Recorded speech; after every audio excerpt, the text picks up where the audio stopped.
Welcome to the channel Stories to Relax. I'm Bento, and here we take things gently, letting the mind slow down as we dive into fascinating stories told at just the right pace to help you relax, or maybe even drift off to sleep. If you prefer a softer narration, try setting the playback speed to 0.8. The heavy grain ships docked in the Golden Horn under a grey sky. They arrived from Egypt, heavy with wheat to feed the greatest metropolis on earth. But in the dark holds beneath the sacks of grain, the real cargo scurried unseen. It was the year 541 AD. Constantinople stood at the absolute peak of its power, the golden heart of the Byzantine Empire. Emperor Justinian believed his legacy would be written in laws and reconquered territories. He was wrong. His legacy arrived on 4 legs, hiding in the shadows of the damp docks. Within weeks, the silence of the markets was broken only by the carts collecting bodies. 40% of the city would vanish. The economy crumbled into dust. The mighty legions stood empty, great armies left without soldiers. Death did not care about rank or wealth. It simply took everyone. The most powerful empire in history found itself paralyzed, brought to its knees not by barbarian swords but by a single flea. This is the story of how a single plague almost erased Byzantium from history, shattered the ancient world, and carved the brutal, silent path that led straight into the dark Middle Ages. To truly understand the catastrophe that befell Constantinople in the year 541, we must first dismantle the barrier of time. It is easy for us to look at the Byzantines as distant figures carved in cold marble or painted in stiff mosaics, people who lived in a black and white past that feels completely disconnected from our reality. But biology does not care about dates, and fear feels the same in every century. We have lived through pandemics in the modern world. We know that specific heavy silence that falls over a bustling city. We know the uncertainty of looking at a neighbor and wondering if they are a threat. Now imagine that fear without the comfort of modern science. Imagine watching your world crumble without knowing what a bacterium is, believing instead that the wrath of God himself has descended upon your home. That was the reality for the citizens of Byzantium. They were not so different from us. They complained about taxes. They cheered for chariot racing teams in the hippodrome with the fanaticism of modern soccer fans, and they believed their civilization was invincible. Emperor Justinian had spent decades building the perfect order. He had rewritten the laws, fortified the borders, and filled the treasury. Constantinople was the city of the world's desire, protected by the legendary Theodosian walls, triple layers of stone that no army could breach. But walls are useless against an enemy that enters in the bloodstream of a rat. There is a terrifying irony here. The very trade network that made Constantinople the wealthiest city on earth was exactly what doomed it. The Roman roads and shipping lanes were the internet of the 6th century, connecting everything efficiently. Unfortunately, they transmitted death just as efficiently as they transmitted silk, spices, and grain. If our society collapsed tomorrow, we wonder if we would rebuild or descend into chaos.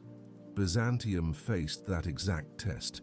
The plague did not just kill people, it killed the very idea of the future. It emptied the schools, silenced the markets, and left the tax collectors with no one to tax.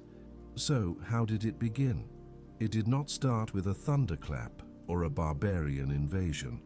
It started silently in the belly of a merchant ship drifting slowly northward from Egypt, carrying the daily bread for the capital, and something else entirely.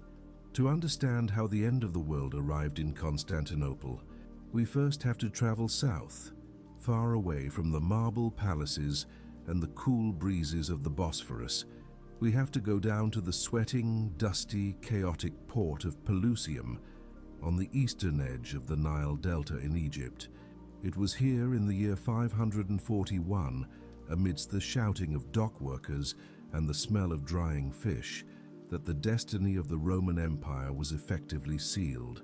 And the most terrifying part, nobody noticed. It wasn't a dramatic event with thunder and lightning. It was just another Tuesday in the machinery of an empire that was working exactly as it was designed to work. The Roman Empire, even in its Eastern form, was essentially a massive, complex machine built for one primary purpose: logistics. The Romans were absolute geniuses at moving things from point A to point B. If you were a wealthy senator in Constantinople, you could enjoy wine from Gaza, olive oil from Syria, and honey from Greece, all delivered to your table with the reliability of a modern delivery service. But the most important commodity, the gasoline that kept the imperial engine running, was grain. The citizens of Constantinople, just like their ancestors in Rome, expected their daily bread. It was the annona, the state-subsidized grain handout that kept the population fed, and more importantly, prevented them from rioting and burning down the palace. Egypt was the breadbasket of the empire. Every single year, millions of tons of wheat flowed down the Nile, arrived in ports like Pelusium and Alexandria, and were loaded onto massive fleets of merchant ships bound for the capital. It was a system of breathtaking efficiency, honed over centuries of bureaucratic practice. In the autumn of 541, the port of Pelusium was operating at maximum capacity. The harvest had been good. The warehouses were bursting at the seams with golden wheat. The dock workers, stripped to the waist in the baking Egyptian heat, were running back and forth along the wooden gangplanks, carrying heavy sacks of grain onto the deep-bellied transport ships. The captains were shouting orders, anxious to catch the changing winds before the sailing season ended for the winter. It was a scene of prosperity. If you were an imperial tax collector standing on the docks that day, looking at the endless line of ships, you would have felt a swell of patriotic pride. You would have seen the strength of Justinian's empire, a superpower that could feed a city of 500,000 people across a sea. You would have seen wealth, stability, and order. What you wouldn't have seen, however, was the movement in the shadows. Because wherever there is grain, there are rats. This is a universal constant of human history, as reliable as gravity or taxes. The black rat, Rattus rattus, was not just a pest. It was the unofficial companion of human civilization. Where we went, they went. We built cities. They built colonies in our walls. We stored grain. They feasted. And in the massive grain warehouses of Pelusium, the rats were living in a paradise. They were everywhere, scurrying across the rafters, burrowing into the sacks, breeding in the dark corners where the brooms didn't reach. Usually this was just a nuisance, a cost of doing business. The ship captains accepted that a certain percentage of the cargo would be lost to spoilage, which was a polite way of saying eaten by rodents. They even brought cats on board to keep the numbers down. It was a balanced ecosystem of sorts. But in 541, something in that ecosystem had changed. Deep in the interior of Africa, or perhaps further east, the origins are still debated by scholars in comfortable armchairs, a bacterium known as Yersinia pestis had woken up. It had found a home in the gut of a flea. That flea had found a home in the fur of a rat. And that rat, driven by the biological imperative to eat and reproduce, had found its way onto a grain barge floating down the Nile. It is chilling to think about how mundane the end of the world can be. There was no ominous music playing when the infected rats scurried up the mooring ropes of the ships in Pelusium. There were no dark clouds gathering.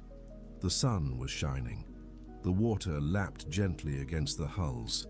A sailor probably kicked a rat aside as he coiled a rope, annoyed but not alarmed, completely unaware that he had just brushed physical contact with the death of half the world.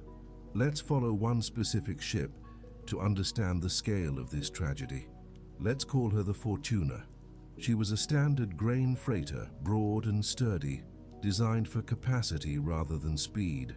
Her captain, a man named Marcus, was a veteran of the Alexandrian run. Marcus was a man of simple worries. He worried about the price of wheat, he worried about the late-season storms in the Aegean Sea, and he worried about the increasing taxes that Justinian kept inventing to pay for his wars in Italy. As Marcus stood on the quarterdeck, watching the coast of Egypt fade into the haze behind him, he felt a sense of relief. The cargo was loaded. The crew was sober enough. The wind was favorable.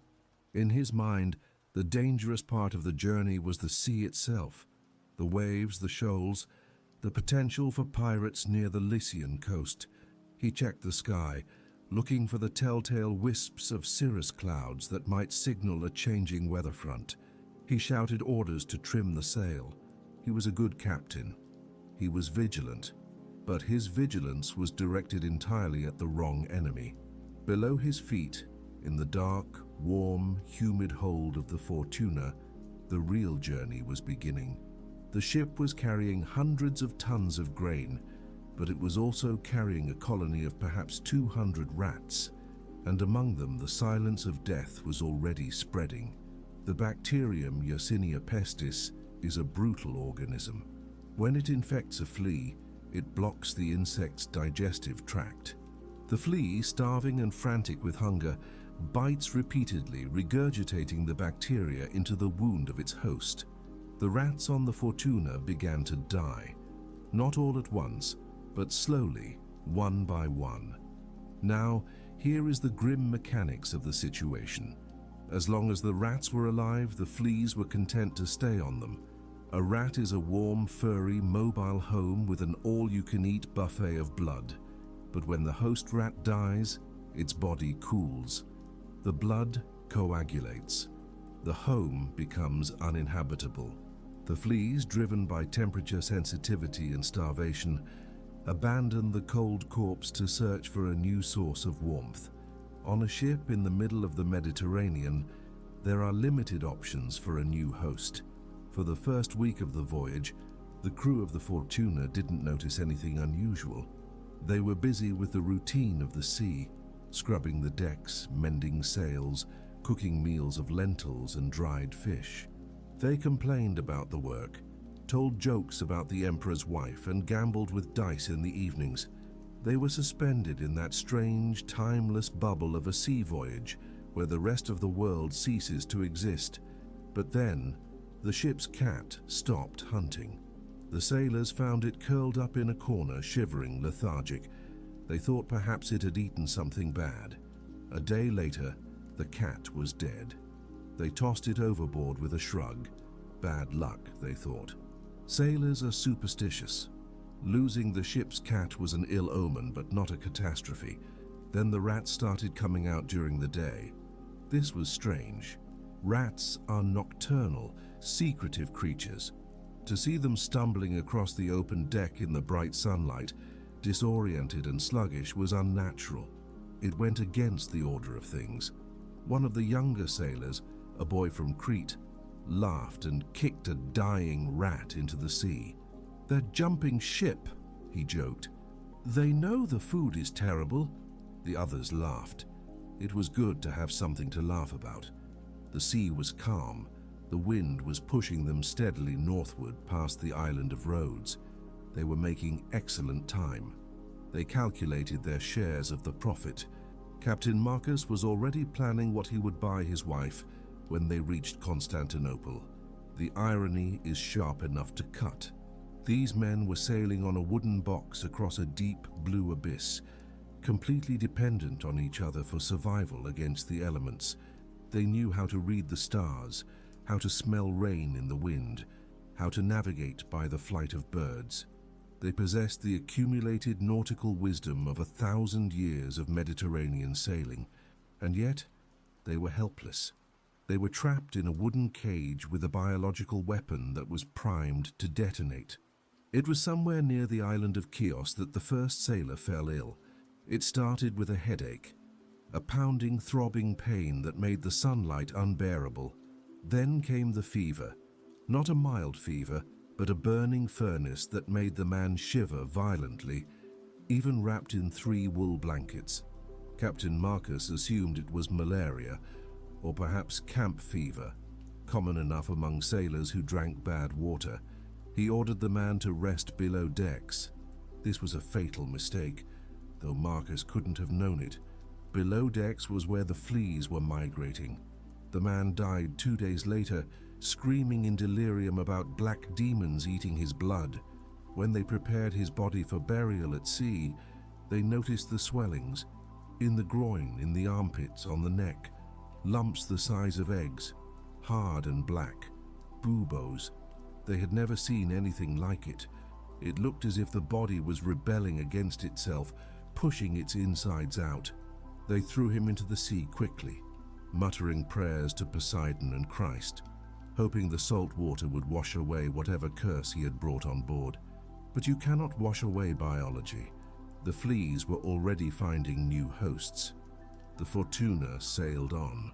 It was a ghost ship in the making, yet it looked perfectly normal from the outside.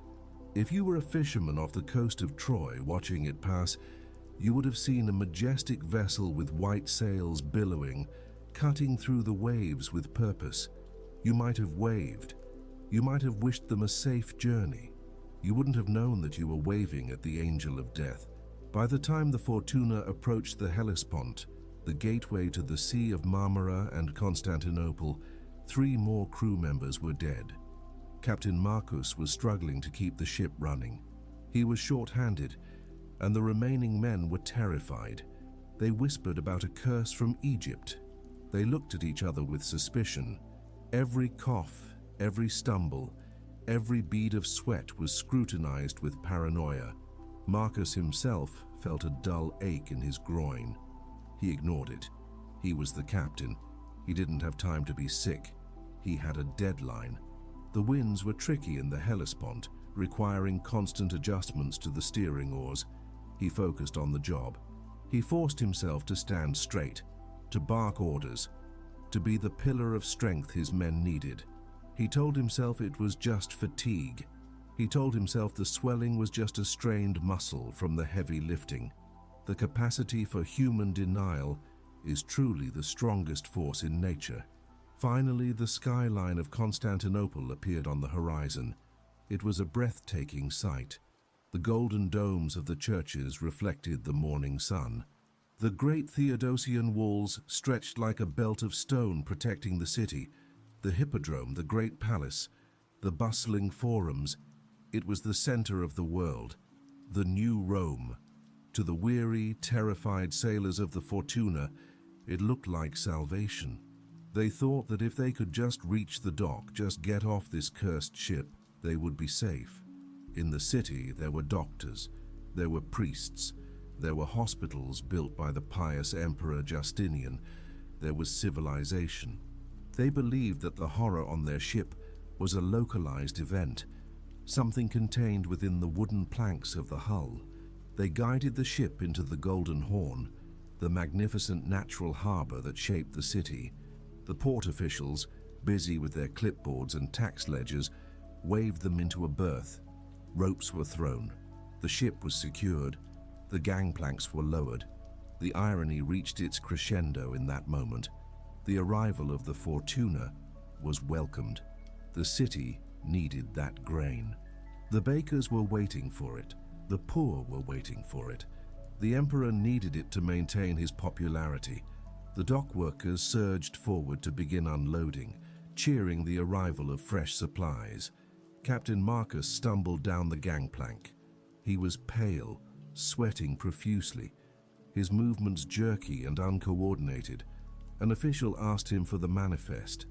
Marcus tried to speak, to explain about the sickness, about the men they had lost at sea, but the words came out as a slur. He collapsed on the cobblestones of the quay. The crowd gathered around. Someone called for water. Someone else said he was probably just drunk. Sailors coming ashore often were. They picked him up and carried him to a nearby shade. They didn't see the flea that hopped from his tunic onto the sleeve of the port official. They didn't see the rats that were already sensing the stability of land, scurrying down the ropes on the seaward side of the ship, disappearing into the cracks of the wharf. The unloading continued. Sacks of grain were hoisted onto shoulders and carried into the city's vast warehouses. With every sack, the invisible cargo was distributed. The fleas were not just on the rats anymore. They were in the grain sacks, in the clothes of the dead sailors, in the very wood of the ship. Within days, the rats of Constantinople, a population that numbered in the millions, would meet the newcomers. They would share food, they would fight, they would mate, and they would share the fleas. The local rat population, which had lived in equilibrium with the human population for centuries, was about to become a highly efficient delivery system for mass extinction. Nobody in the city knew. For a few days, Constantinople remained the glittering jewel of the East. The chariot races continued in the Hippodrome, with 60,000 people screaming for the blues or the greens. The priests chanted in the Hagia Sophia, the smoke of incense rising to the massive dome. The senators debated laws. The lovers met in gardens. They were living in the twilight of an era, and they thought it was high noon. The incubation period of the plague is typically 2 to 6 days.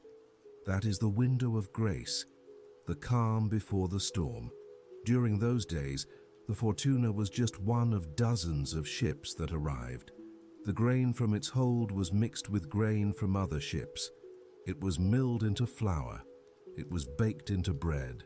It was distributed to the bakeries in every district of the city. The infection didn't move in a straight line. It moved like a web, expanding in all directions simultaneously. It moved from the port to the market, from the market to the slums, from the slums to the palaces. It did not discriminate. It did not care about your theology or your politics. The first cases in the city were dismissed, just as they had been on the ship. A fever here, a swelling there. Doctors were puzzled. They consulted the ancient texts of Galen. They prescribed balancing the humors, bloodletting, herbs, rest. But Galen had never seen Yersinia pestis. The old medicine was trying to fight a new monster with a wooden sword. Captain Marcus died in a small room near the harbor, alone. He never bought that gift for his wife. His body was one of the first to be carted away, anonymous and forgotten. But he had completed his mission. He had delivered the grain, and he had delivered the end of the classical world. The catastrophe had officially begun. The fuse was lit, the bomb was under the city, and the clock was ticking down the final seconds. The city of the world's desire was about to become the city of the dead, and it all started with a successful, profitable, efficient trade voyage on a sunny autumn day. To truly appreciate the magnitude of the disaster that was about to unfold in Constantinople, we must momentarily shrink our perspective. We need to zoom in, past the marble columns of the imperial palace, past the silk robes of the senators, past the armor of the guards, down to the microscopic level. We need to introduce the real protagonist of this story. It is not Emperor Justinian, nor is it his brilliant General Belisarius. The true conqueror of the Roman Empire was a single-celled organism, a bacterium shaped like a safety pin, roughly 2 micrometers long. Its name, which would not be known to science for another 1,300 years, is Yersinia pestis. It is somewhat humbling and perhaps a little humiliating for our species to realize that the greatest superpower of the ancient world was not brought down by a rival philosophy or a superior military strategy. It was brought down by a biological accident. The Yersinia pestis bacterium does not have a brain, it does not have a strategy, and it certainly does not have political ambitions. It has only one biological imperative: to replicate. And in the year 541, the Roman Empire had accidentally built the most perfect, luxurious, and efficient incubator that this bacterium could ever dream of. But a bacterium, no matter how deadly, has a logistical problem. It cannot walk. It cannot fly. It cannot swim across the Mediterranean Sea on its own. To destroy an empire, it needs a vehicle. It needs a chariot. And nature, in its infinite and sometimes cruel creativity, provided the perfect chariot, the flea. Specifically, the oriental rat flea, Xenocilla chiopis. Now, the flea is an insect that generally commands very little respect. It is an annoyance, a speck of dirt that bites. However, in the mechanism of the plague, the flea is the tragic hero. You see, the plague is actually a terrible disease for the flea as well. When the Yersinia pestis bacteria enter the flea's stomach, they do something incredibly specific and incredibly nasty. They multiply rapidly, clumping together to form a solid biological plug that blocks the flea's proventriculus, essentially the valve that connects the esophagus to the stomach.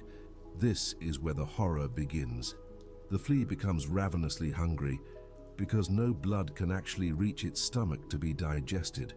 It is starving to death while swimming in food. Driven by this insatiable, maddening hunger, the flea jumps onto a host, a rat, a human, it doesn't matter, and bites. It sucks blood, but because the valve is blocked, the blood cannot go down. So, in a spasm of frustration, the flea vomits the blood back out into the wound, mixed with chunks of the bacteria colony. It is a biological hydraulic pump designed to inject death. The flea, starving and frantic, jumps from host to host, biting repeatedly, trying desperately to eat. And with every single bite, it is inoculating the victim with the plague. It is a suicide bomber that doesn't know it is wearing a vest. But the flea, like the bacterium, has limited mobility.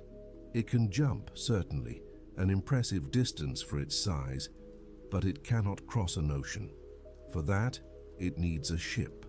And this brings us to the third player in this unholy trinity, the black rat, Rattus rattus. The black rat is an agile, intelligent, and highly adaptable creature. Unlike the brown sewer rat that we are more familiar with in modern cities, the black rat is a climber. It loves roofs, attics, and rafters. It is an acrobat, and in the 6th century, it was the uninvited roommate of the entire human race. If you built a house, the rats moved into the thatch. If you built a ship, the rats moved into the hold.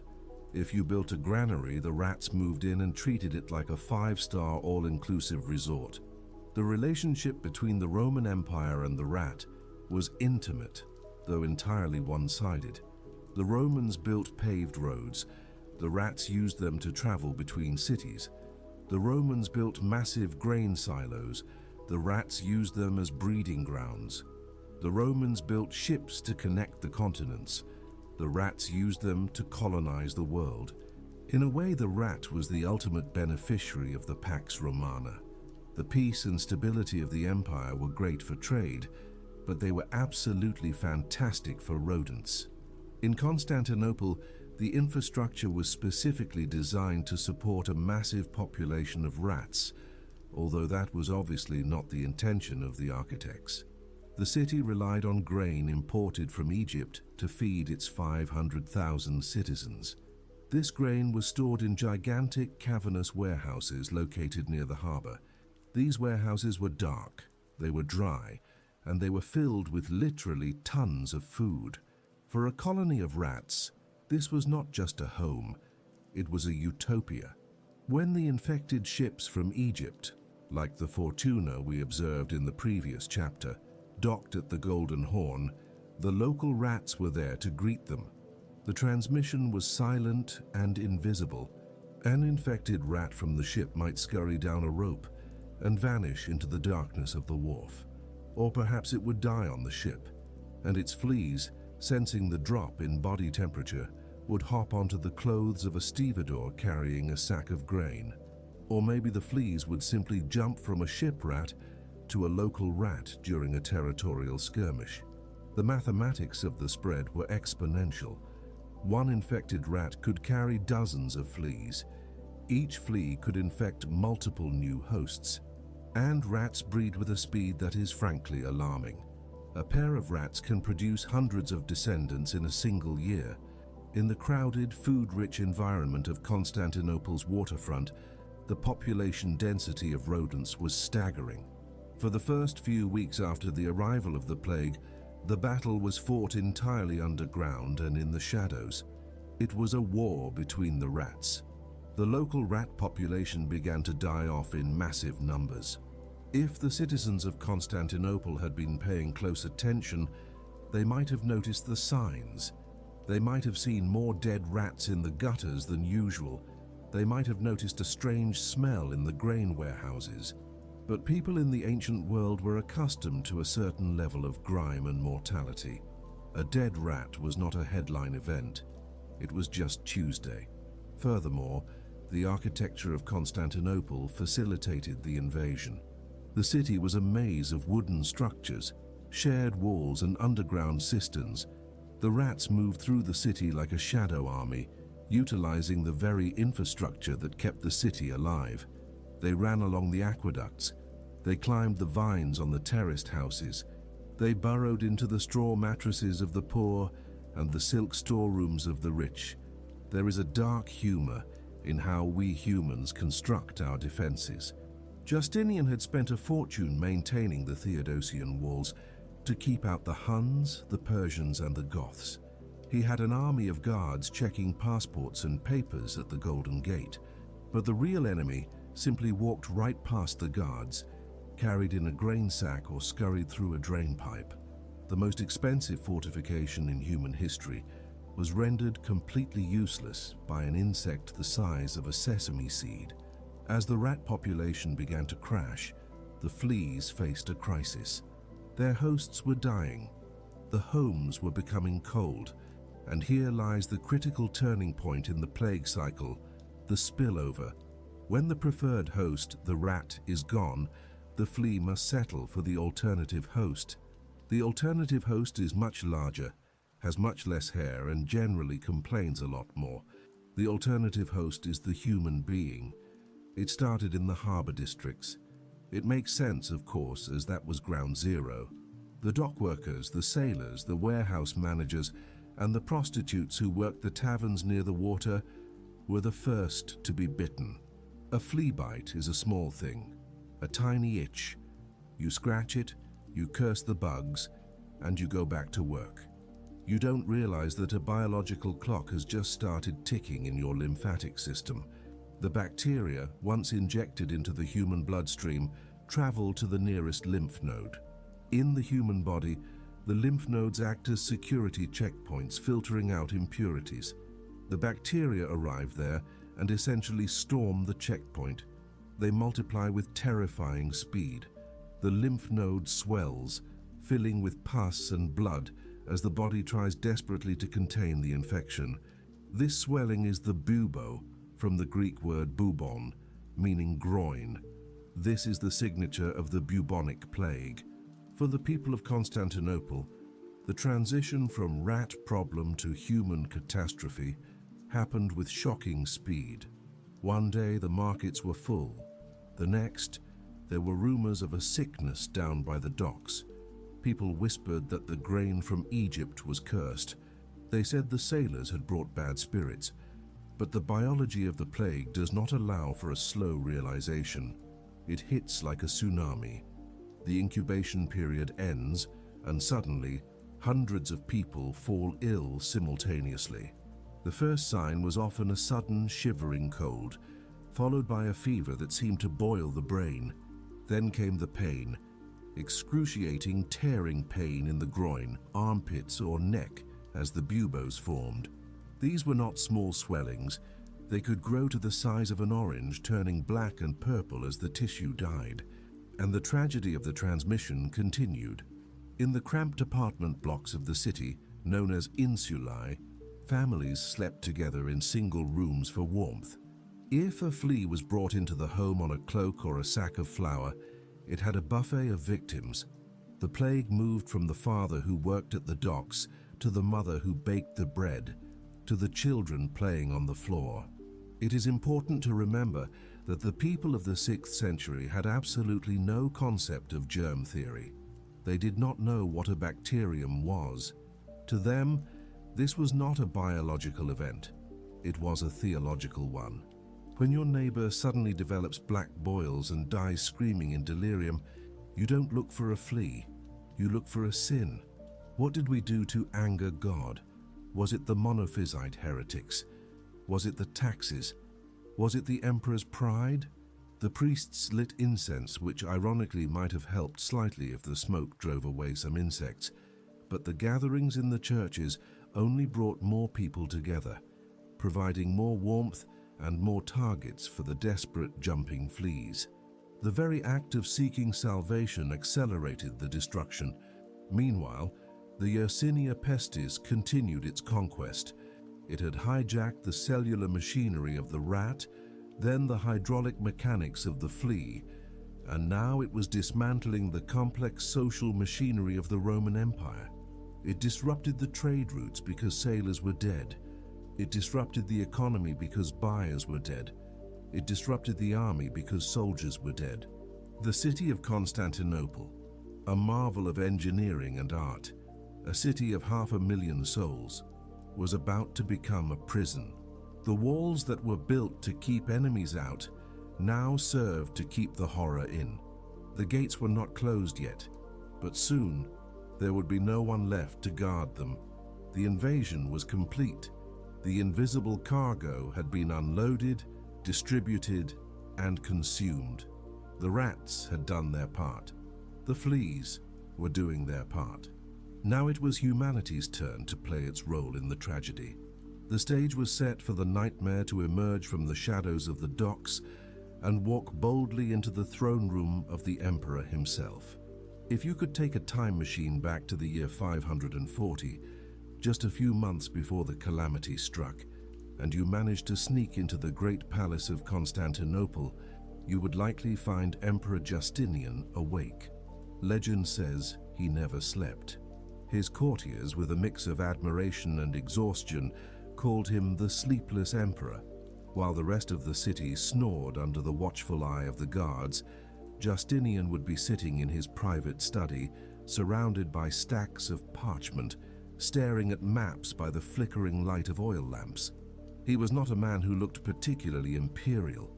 He wasn't a giant warrior like the emperors of old myths. He was of medium height, balding, with a round face and a smile that could be charming or terrifying depending on whether you had paid your taxes.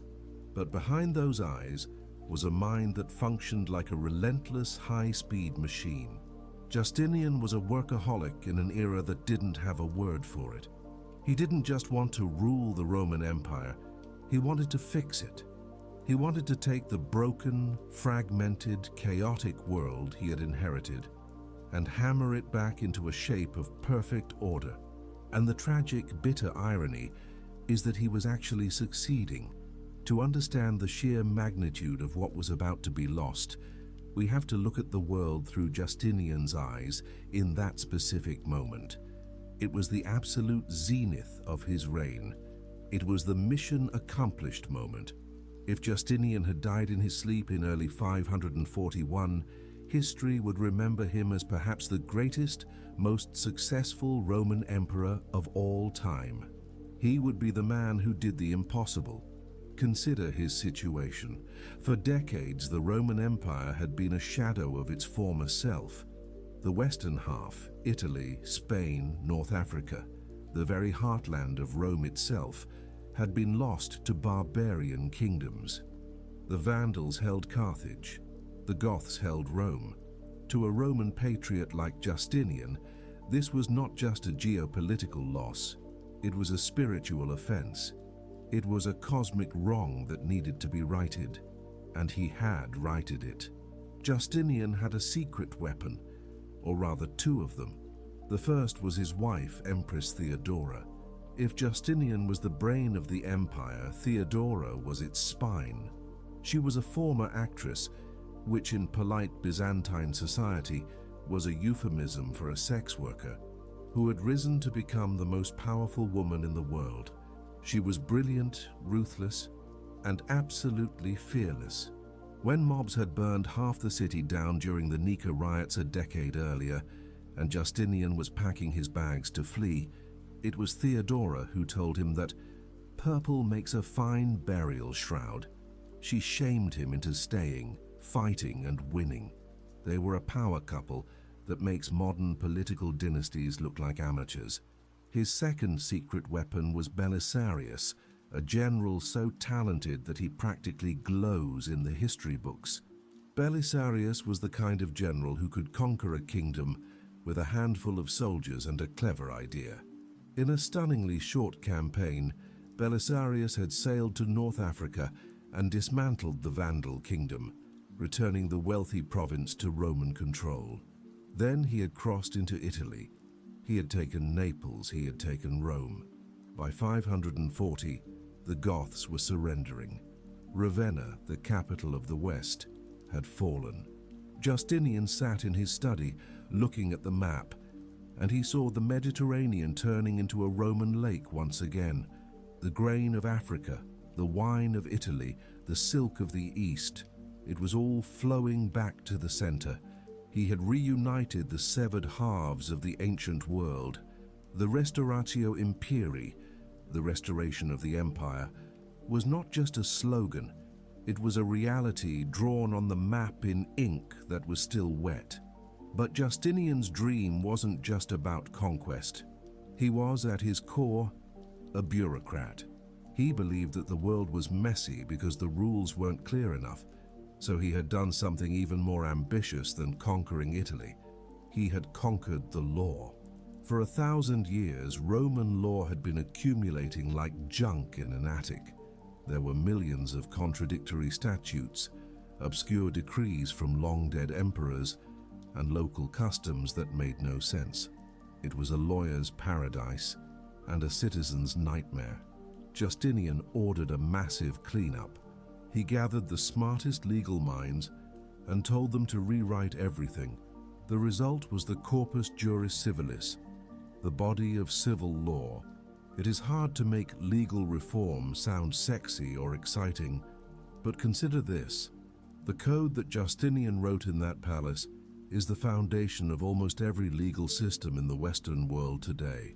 If you have ever signed a contract, sued someone, or written a will, you are playing by rules that Justinian codified in the 6th century. He was building a software update for civilization itself. He believed he was creating a system of justice that would last until the end of time. And then there was the building, the crowning jewel, the physical manifestation of his ego and his piety, the Hagia Sophia. A few years prior, during the riots, the old church had burned down.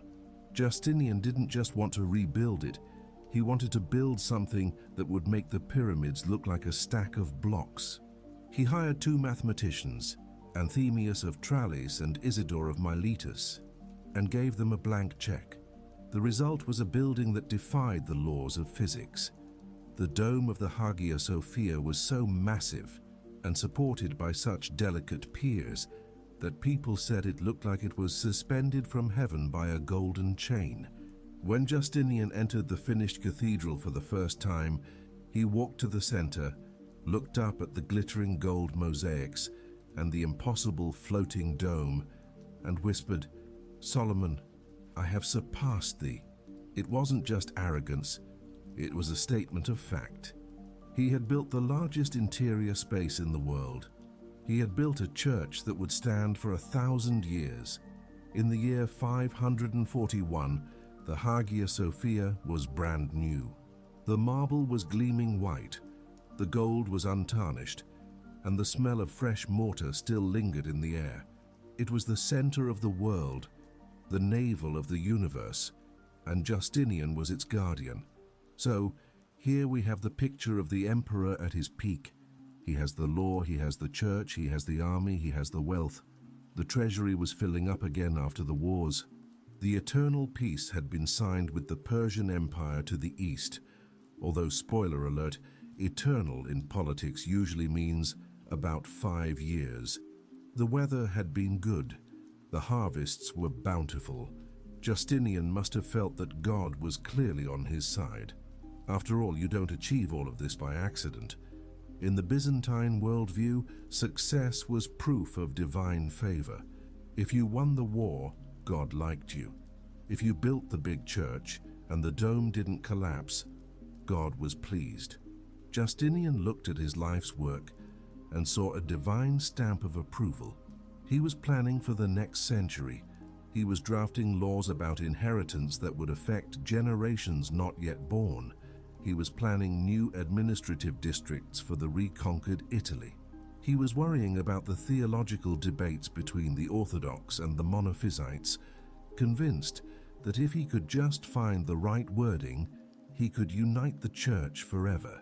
He was a man obsessed with legacy. He wanted to leave a mark so deep in the stone of history that no amount of time could erode it. But while Justinian was looking at the big picture, at the maps of Italy, at the blueprints of cathedrals, at the text of the laws, he was missing the small picture, the very small picture. He was missing the microscopic movements in the grain ships that were sailing toward his capital. There is a profound cruelty in how history treats planners. Justinian was the ultimate planner. He had a contingency for everything. If the Persians attacked, he had a plan. If the harvest failed in Egypt, he had a reserve. If the Goths rebelled, he had Belisarius. But he did not have a plan for a bacterium. The concept of disease to a man like Justinian was a moral or atmospheric issue. It was caused by miasma, bad air, or by the sinfulness of the people. It was not something you fought with logistics. It was something you fought with prayer or endurance. He had no idea that the biological infrastructure of his empire was about to be hacked. Imagine him standing on the balcony of the great palace overlooking the Sea of Marmara. The cool night breeze is blowing. The city lights are twinkling below him. He feels the weight of the purple cloak on his shoulders. He thinks about the taxes coming in from the newly reconquered Carthage. He thinks about the bishops he needs to manage. He thinks he is the player moving the chess pieces. He doesn't realize that the board is about to be flipped over. The tragedy of Justinian is the tragedy of control. He spent his entire life trying to control the uncontrollable. He tried to legislate human behavior. He tried to enforce religious unity. He tried to conquer geography. And for a brief shining moment it worked. The Justinianic Golden Age was real. It was a period of explosion in art, culture, law, and power. But nature has a way of humbling the proud. The plague that was currently incubating in the rats of the harbor was not impressed by the Theodosian Code. It did not care about the majesty of the Hagia Sophia. It was not afraid of Belisarius. As the spring of 541 turned into summer, the reports began to trickle in. At first they were just rumors from the provinces. A sickness in Egypt, a few villages empty. Justinian probably dismissed them. Emperors hear rumors of doom every day. It's part of the job description. He had more important things to worry about. The Persians were making noise again. The Goths were restless. But the silence was growing. The tax revenues from certain districts in the south were late. Ships that were scheduled to arrive didn't appear. The machinery of the state, which Justinian had oiled and polished so carefully, began to stutter. It is fascinating to wonder when the moment of realization occurred. When did the master of the world realize he was no longer in charge? Was it when the first report of mass death in the harbor reached his desk? Was it when he looked out the window and saw the smoke of funeral pyres instead of the smoke of industry? Justinian's dream was a fragile thing, built on the assumption that the world would behave rationally. He assumed that if you built the roads, people would trade. He assumed that if you paid the soldiers, they would fight. He assumed that tomorrow would be roughly the same as today, just better organized. The plague broke that contract. It introduced chaos into a system built on order. It introduced randomness into a life dedicated to planning. In a way, Justinian is the most relatable figure in this entire catastrophe. We all build our little empires. We plan for retirement. We buy insurance. We organize our calendars. We assume that we have time. We assume that the narrative of our lives makes sense. Justinian had built the biggest, most beautiful, most legally binding narrative in human history. He had reconquered the past and secured the future. And then, a flea-biter rat. The city of the world's desire was about to become a tomb. The laws that Justinian wrote would soon be useless because there would be no judges to read them and no bailiffs to enforce them. The gold he had accumulated would sit in the vaults because there was nothing to buy and no one to sell. The army he had rebuilt would dissolve because the soldiers would be dead in their barracks. As we leave chapter 3, we leave Justinian at the precipice. He is still the Golden Emperor. The sun is still shining on the dome of the Hagia Sophia. The court is still chanting his praises, but the invisible tide has already risen past his ankles. The catastrophe is no longer on the way. It is here. The door to the Middle Ages is creaking open, and the cold draft is blowing through the marble halls of the palace. The dream is over. The nightmare is about to begin. If you walked through the streets of Constantinople in the early summer of 542, the first thing that would have struck you was not the sight of death, but the sound of silence. This was a city that was famous for its noise. For centuries, it had been a cacophony of shouting merchants, rattling chariot wheels, chanting priests, and the general hum of 500,000 people living on top of each other. It was the New York City of the ancient world, the city that never slept. But now a heavy, suffocating blanket of silence had descended upon the marble avenues. The markets were empty, the workshops were locked. The hippodrome, usually the loudest place on earth, stood vacant, its stone seats baking in the sun. The only sound that remained was the rhythmic, terrifying creak of the wooden carts. They rumbled over the cobblestones day and night, carrying a cargo that the city could no longer process. The plague had moved from the harbor districts into the heart of the metropolis, and it had done so with a speed that defied comprehension. At the beginning of the outbreak, the death toll was manageable, perhaps a few dozen a day. The city's bureaucracy, which was the pride of the Roman world, handled it efficiently. Bodies were washed, rites were read, and burials were conducted in the cemeteries outside the Theodosian walls. It was tragic, certainly, but it was orderly. The Romans loved order. They believed that if you filled out the right forms and followed the right procedures, you could manage anything. But biology does not care about your forms. Within weeks, the death toll spiraled out of control. It went from dozens to hundreds. Then, according to the historian Procopius, who was there watching the end of his world with a mixture of horror and journalistic fascination, it reached 5,000 a day, then 10,000 a day. These numbers are staggering. To put that into perspective, imagine the entire population of a small town dropping dead every single morning before lunch. The city of the world's desire had transformed into a trap. The infrastructure of death, the gravediggers, the coffin makers, the priests, collapsed almost immediately. There simply weren't enough living people to bury the dead ones. And here lies the grim irony of a specialized economy. When the coffin makers die, you don't just lose people, you lose the technology of burial. Procopius describes the scene with a detachment that makes it even more chilling. He tells us that the traditional customs were the first thing to be abandoned. Usually a Roman funeral was a public affair, a procession with mourners and dignity. Now bodies were simply tossed out of the front doors of houses like refuse. The streets began to fill with corpses. They lay on the steps of churches, in the porticos of the forums, and in the beautiful gardens of the aristocracy. The distinction between rich and poor, which had defined Byzantine society for centuries, evaporated instantly. A senator in a silk robe looked exactly the same as a beggar in rags when they were both swollen black and rotting in the gutter. The plague was the ultimate democrat.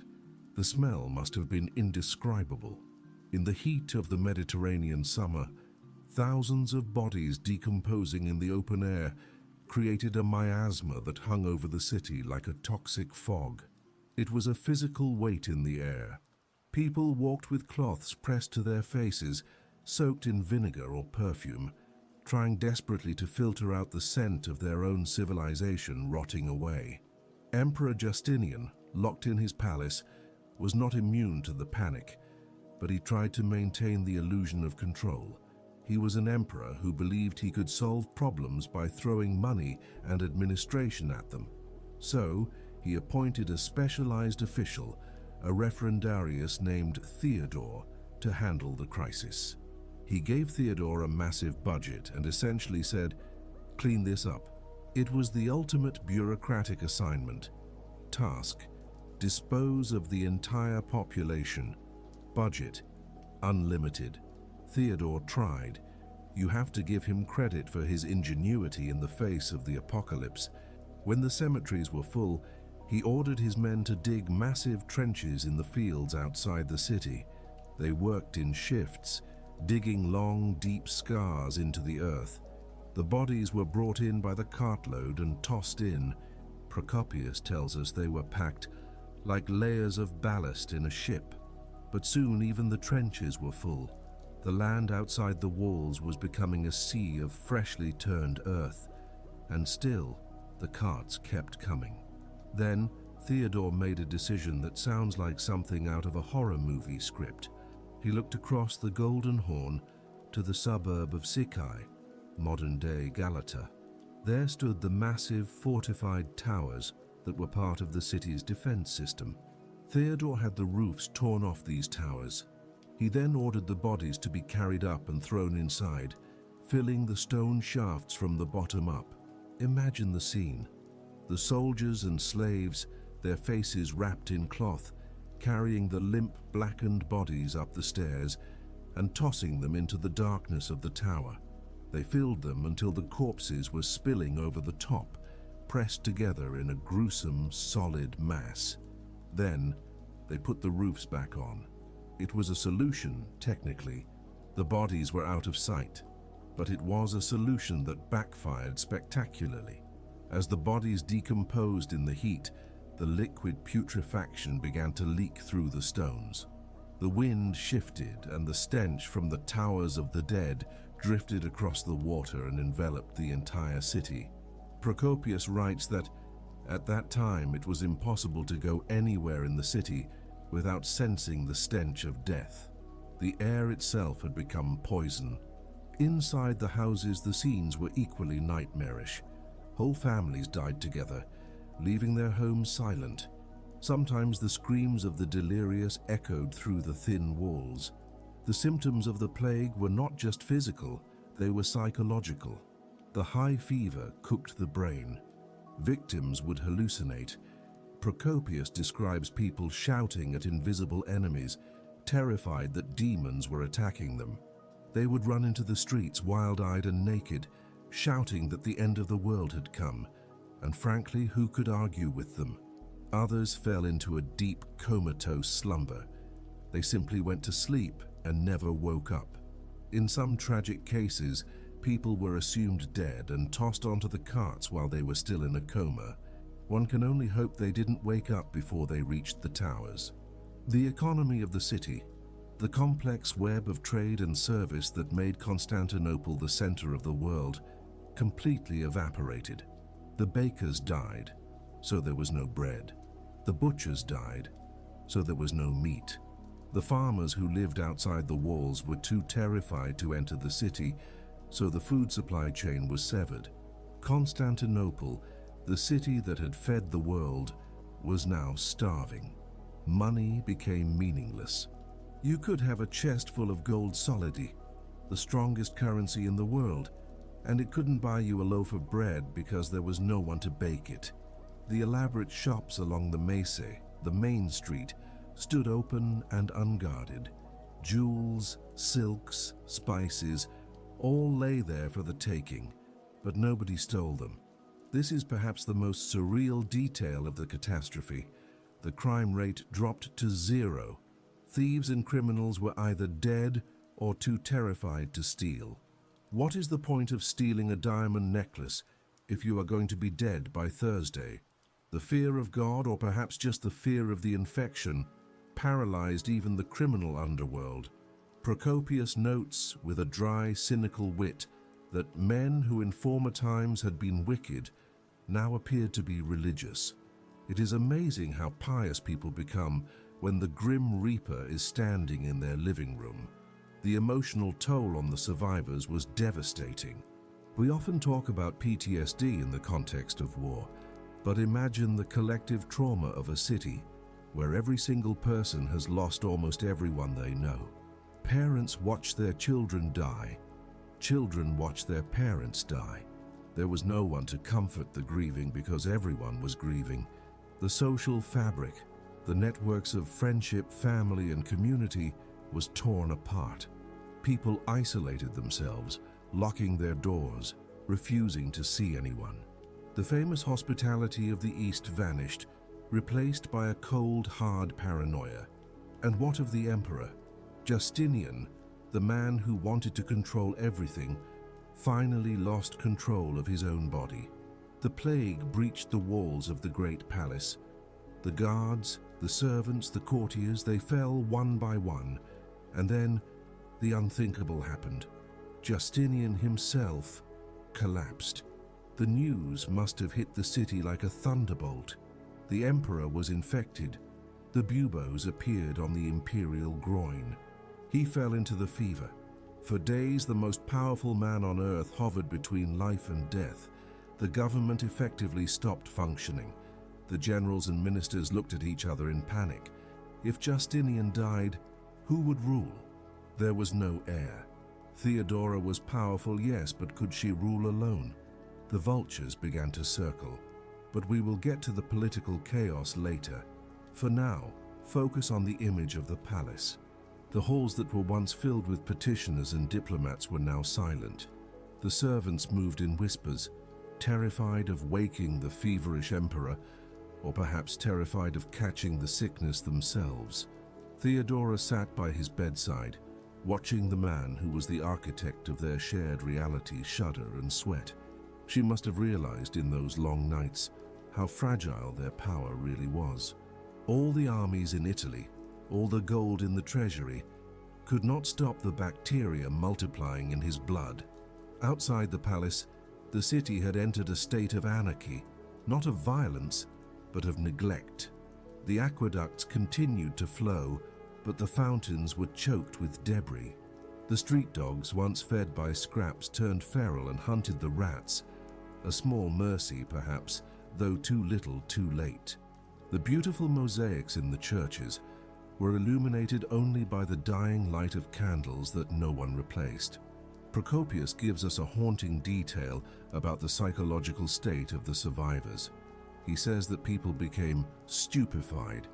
They walked around in a daze. If you spoke to them, they didn't answer. They had seen too much. The human mind has a limit to how much horror it can process, and the citizens of Constantinople had passed that limit weeks ago.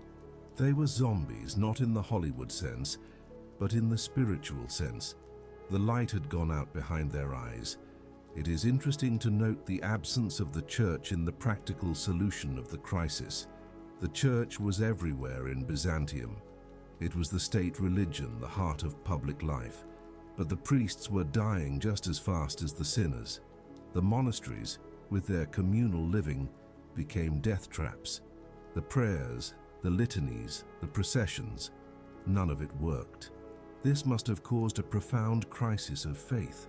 If God was punishing the city, why were the holiest men dying first?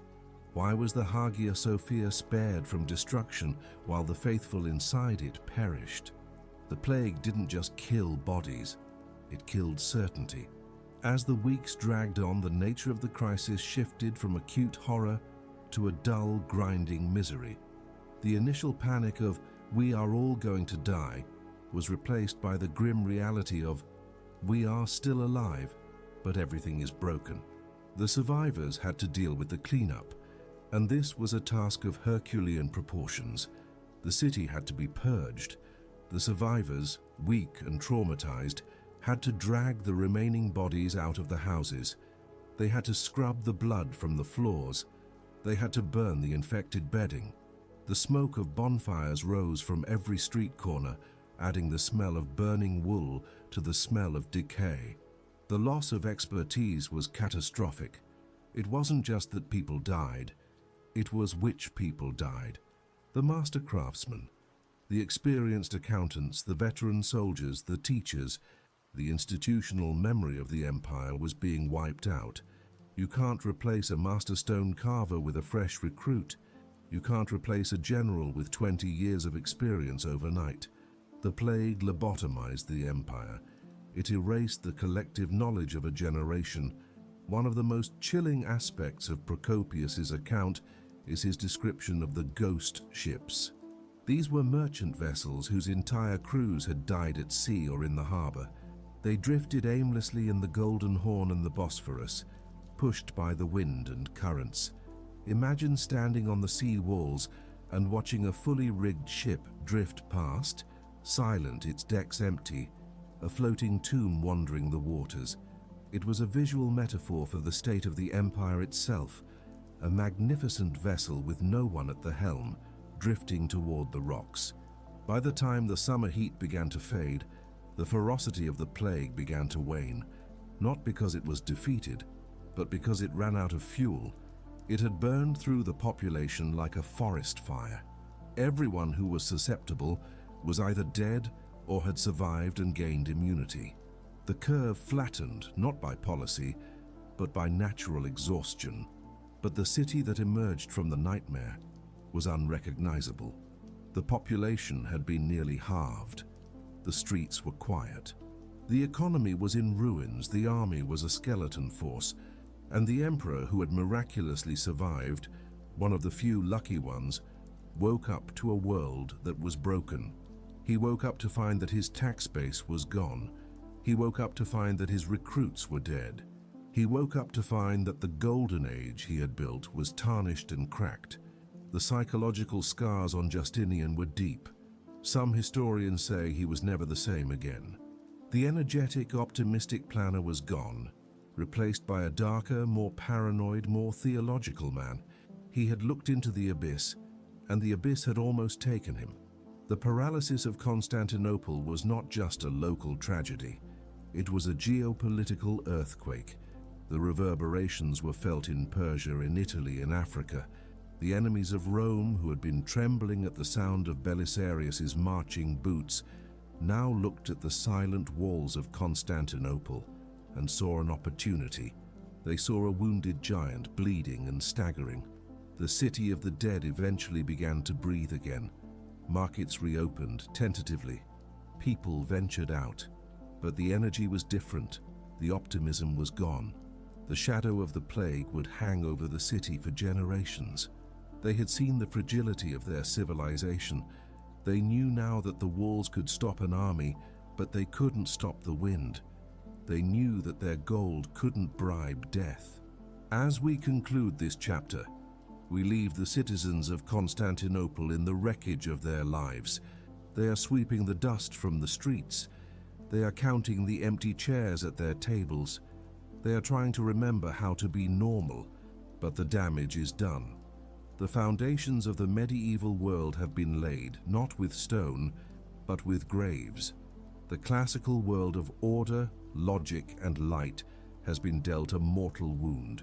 And in the distance beyond the silent walls, the vultures are beginning to gather. To understand the military catastrophe that followed the plague, we have to look at the Roman army not as a collection of heroes in shiny armor, but as a biological organism. An army is fundamentally a large group of men living in close quarters, sharing tents, sharing food, and sharing latrines. In the year 542, this made the Roman legions the second most efficient incubator for the plague, right after the grain ships. Emperor Justinian had spent the last decade carefully constructing a military machine capable of reconquering the world. He had recruited the best soldiers from the Balkans, the toughest horsemen from Thrace, and the most skilled archers from Syria. He had drilled them, paid them, mostly on time, and sent them to fight under the command of the legendary Belisarius. And it had worked. The Goths in Italy were on the ropes. The Persians in the east were held at bay. The Vandals in Africa were history. But the plague did not respect military rank. It walked into the barracks and the camps with the same indifference it showed to the slums of Constantinople. The devastation within the ranks was absolute. Soldiers, by definition, live in high-density environments. When one man in a tent fell ill with the fever and the telltale buboes, the fleas made short work of his tent mates. Entire cohorts simply evaporated. We aren't talking about a few sick days. We are talking about units that ceased to exist as functional military entities. Imagine being a centurion on the Persian frontier. You are responsible for guarding a critical fortress that blocks the mountain passes. You usually have 500 men. In the span of 3 weeks, you watch 300 of them die. The survivors are weak, terrified, and demoralized. And then you look over the wall and see the dust cloud of a Persian army approaching. This was the nightmare scenario playing out across thousands of miles of imperial border. The irony here is sharp enough to cut glass. Justinian had spent millions of gold solidi building the Justinianic walls, a massive network of fortifications in the Balkans and the East. He had hired the best engineers to design complex defensive layers. But walls, no matter how thick, are just piles of stone if there are no men to stand on top of them. A fortress without a garrison is just a very expensive monument to optimism. The enemies of Rome, who had been battered into submission by Belisarius just a few years earlier, initially held back. They were likely dealing with their own outbreaks, as the plague didn't stop at political borders. But as the dust settled, they looked at the Roman lines and noticed something strange. The patrols were gone. The smoke from the watchtowers had stopped. The formidable Roman legions, which had marched across the world with such confidence, were suddenly silent. The first cracks appeared in the east. The Sassanid Persian Empire, ruled by the shrewd and ambitious Khosrow of Fern, smelled blood in the water. Khosrow was a man who appreciated a good opportunity. He saw that the Roman defenses were hollowed out. He didn't just invade. He went on a looting spree that would make a Viking blush. He marched his armies deep into Roman territory, sacking cities that had been safe for centuries. In the Balkans, the situation was even more chaotic. The Bulgars, the Slavs, and the Avars, tribes that had been kept in check by Roman diplomacy and Roman swords, realized that the gatekeeper was asleep or dead. They began to pour across the Danube River. It wasn't an organized invasion at first. It was a migration of opportunity. They found villages empty, fields unharvested, and towns with gates standing wide open because the guards were dead. Justinian, from his sickbed in Constantinople, tried to respond. He issued orders. He demanded that generals mobilize their troops. But you cannot mobilize ghosts. The reports coming back to the palace were a litany of despair. The unit is gone. The fortress is empty. We have no men. This military collapse forced a desperate change in strategy.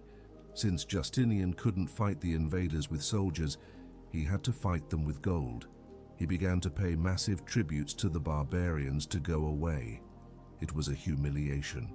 The Roman Empire, the conqueror of the world, was now paying protection money like a shopkeeper being shaken down by the mob. But Justinian had no choice. He was buying time, hoping that the population would recover before the treasury ran dry. The tragedy of Belisarius in this period is particularly poignant. The greatest general of his age was left trying to fight wars with skeleton crews. In Italy, where he had been on the verge of total victory, the Gothic resistance flared up again under a new charismatic leader named Totila. Totila was smart. He realized that he didn't need to beat the Roman army in a pitched battle. He just needed to wait for the plague to finish them off. The Goths retook city after city. The reconquest that Justinian had poured his soul into began to unravel. Belisarius wrote letters to the emperor, pleading for reinforcements. "Send me men," he wrote. "Send me horses, send me money." But Justinian had none to send. The emperor was busy trying to keep his capital from starving. The great general was left to fight a holding action, using every trick in the book to make his tiny force look like a real army. He lit extra campfires to fool the enemy. He moved troops at night to create the illusion of numbers. He was a magician trying to perform a show without any props. The psychological impact on the surviving soldiers was profound. Roman discipline was famous. It was built on the idea that the man next to you would hold the line.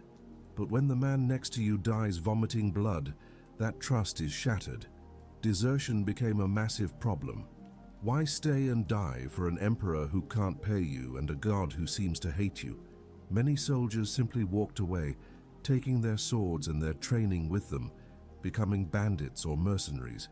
The borders of the empire, which had been crisp lines on a map, became porous zones of anarchy. The distinct separation between Roman civilization and barbarian chaos began to blur. In the Balkans, the Slavic tribes didn't just raid. They started to settle. They looked at the depopulated lands, the empty farmhouses, and said, "This looks nice. We'll stay." This was the beginning of the demographic shift that would change the face of Europe forever. The plague cleared the land, and new peoples moved in to fill the vacuum. Justinian's reaction to this military crisis was a mixture of denial and desperate innovation. He tried to recruit new soldiers, but the pool of manpower was gone. The sturdy farm boys of Thrace and Illyria were dead, so he lowered the standards. He recruited slaves. He recruited barbarians. He recruited anyone who could hold a spear. The Roman army, once a homogeneous force of disciplined citizens, became a motley crew of mercenaries and desperate men fighting for a paycheck that might never come. The economic cost of this defense was staggering. Mercenaries are expensive, tributes are expensive, wars of attrition are expensive. The imperial treasury, which had been overflowing in 540, was drained dry. Justinian, ever the creative accountant, began to invent new taxes. He taxed the survivors for the lands of their dead neighbors. He taxed trade. He taxed existence. This, of course, made him wildly unpopular, but he didn't care. He was trying to save the ship from sinking, even if he had to throw the passengers overboard to do it. There is a grim humor in the diplomatic exchanges of this period. The Persian king Khosrow would send letters to Justinian, feigning concern for his brother's health, while simultaneously burning down his cities. Justinian would reply with flowery language about the eternal might of Rome, while secretly melting down statues to pay the troops. It was a high-stakes poker game where both players knew the other was bluffing, but neither could afford to fold. The plague also killed the concept of the offensive war. Before 541, the Roman Empire was expanding. It was on the attack. After the plague, it went permanently on the defensive. The dream of restoring the old Roman Empire from Scotland to Syria died in the hospital tents. The empire shifted into survival mode. The strategy became, hold what we have, build higher walls, and pray. This shift had a profound effect on the psychology of the state. A society that is expanding is optimistic. It looks outward. A society that is shrinking is paranoid. It looks inward. The Byzantines became obsessed with spies, with treason, with heresy. If the physical walls couldn't protect them, they would build spiritual walls. The tolerance for dissent vanished. You were either with us, or you were an enemy of God and Rome. In Italy, the tragedy deepened. The land had been devastated by 20 years of war. and then the plague swept through. The city of Rome, which once held 1 million people, was reduced to a ghost town of perhaps 30,000, living in the ruins of the great monuments. Goats grazed in the Roman Forum. The aqueducts were cut. The Pope struggled to feed the few remaining inhabitants. The eternal city had become a village in a graveyard. This was the true end of antiquity in the West. The plague finished what the barbarians had started. Yet, despite this apocalyptic landscape, the empire did not fall. This is the miracle of Byzantium. It bent, it cracked, it bled, but it did not break. The bureaucracy, battered as it was, kept functioning. The walls of Constantinople held. The core of the army, though reduced, remained a professional fighting force. Justinian, recovering from his illness, found a new kind of resolve. He realized he couldn't conquer the world anymore, but he could refuse to let it die. He became the emperor of the bunker. He fortified everything. He built cisterns to store water. He built granaries to store food. He turned the empire into a fortress designed to withstand the end of times. The military crisis of the mid-6th century was the crucible that forged the medieval Byzantine state. The expansive, Latin-speaking global superpower was gone. In its place emerged a Greek-speaking, religious, defensive state. It was smaller, poorer, and scrappier.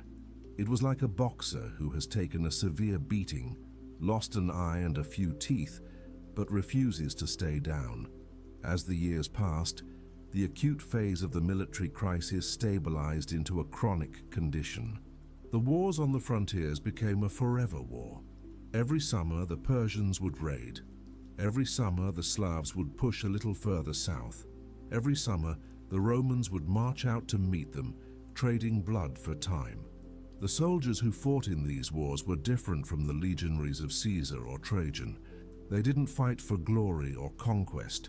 They fought for survival. They fought to keep the candles burning in the Hagia Sophia. They fought because the alternative was darkness. We must also consider the technological regression. With so many engineers and craftsmen dead, the ability of the army to build complex siege engines or maintain sophisticated supply lines degraded. Warfare became simpler, more brutal. It became about ambushes and skirmishes rather than grand maneuvers. The art of war became the desperation of survival. In the end, the plague saved the enemies of Rome. It saved the Gothic kingdom in Italy for a few more decades. It allowed the Persian Empire to reach new heights of power. It allowed the Slavic tribes to find a new home in the Balkans. The map of Europe and the Middle East was redrawn not by treaties, but by the random distribution of flea bites. Justinian never gave up his claim to the West. He kept the maps on his wall, he kept the titles in his official documents, but deep down, he must have known. The legions that were supposed to march to the Atlantic were dead. The money that was supposed to pay them was spent on digging mass graves. The dream was effectively over, even if the dreamer refused to wake up. As we close this chapter, we leave the empire in a defensive crouch. The borders are burning, the army is a shadow, but on the ramparts of the fortresses, the few remaining sentries are still watching. They are tired, they are hungry, and they are scared, but they are still there. The Roman eagle has lost its feathers. It is sick and coughing, but its talons are still sharp and it is not ready to let go of the world just yet. To understand the full scope of the disaster that befell the Byzantine Empire, we must look beyond the immediate horror of the piles of bodies and the smoking funeral pyres. We must look at the ledger books. We must look at the markets. We must look at the fields. While the biological crisis of the plague was terrifyingly swift, killing its victims in a matter of days, the economic crisis that followed was a slow, grinding suffocation that lasted for decades. It was the difference between a heart attack and a chronic, wasting disease. The economy of the Roman Empire in the 6th century was a complex, sophisticated machine. It was not a primitive barter system. It was a monetized, globalized economy that relied on the rapid movement of currency, credit, and goods. It was built on the assumption of growth, or at least on the assumption of stability. But in the year 542, the fundamental engine of that economy, human labor, simply vanished. The collapse began in the countryside. This is where the story of economic ruin always begins, because before you can have poets, senators, or generals, you must have calories. The Roman Empire was powered by wheat. The agricultural cycle is a relentless, unforgiving master. It does not pause for grief. It does not wait for the pestilence to pass. The wheat must be planted in the autumn, and it must be harvested in the early summer. If you miss that window by even a few weeks, the crop rots in the fields. In the summer of 542, as the plague tore through the rural provinces of Thrace, Bithynia, and Egypt, the harvest was ready. The stalks were golden and heavy, but there was no one to hold the scythe. The farmers were dead in their huts, or they were too weak from the fever to stand. The Annona, the massive state apparatus that collected grain to feed the cities and the army, ground to a halt. The result was a terrifying paradox. The empire was full of food, yet the people were starving. The grain was rotting in the fields, while the survivors in the cities scraped the bottom of their barrels. Nature, indifferent to human suffering, reclaimed the farmland. Weeds choked the vineyards. Irrigation canals, which required constant maintenance, clogged with silt and collapsed. The carefully manicured landscape of the Roman peace began to revert to wilderness. This agricultural failure triggered an immediate and brutal spike in prices. In Constantinople, the price of bread didn't just double, it tripled, then quadrupled. This is the cruel mathematics of hyperinflation. When you have fewer goods and the same amount of gold circulating in the system, the value of the currency collapses. The gold solidus, the coin that had been the dollar of the Middle Ages, the symbol of imperial stability, suddenly couldn't buy a decent meal. Now consider the plight of the survivor. Let's imagine a shoemaker in the city. He has survived the fever. He has buried his wife and 2 of his children. He opens his shop again because he has to eat. But who is buying shoes? His customers are dead. The few who are alive are spending their money on food, not footwear. The demand for luxury goods, for services, for anything other than immediate survival evaporated instantly. The complex web of trades, the dyers, the glassblowers, the mosaic artists, the teachers, unraveled. However, a strange and historically significant phenomenon occurred in the labor market. This is where the irony of economics comes into play. For centuries, labor in the Roman Empire had been cheap. There were always plenty of peasants, plenty of slaves, plenty of workers. If a worker complained about his wages, you simply fired him and hired the next man in line. But after the plague, the line was gone. Suddenly, the surviving worker was the most valuable commodity in the empire.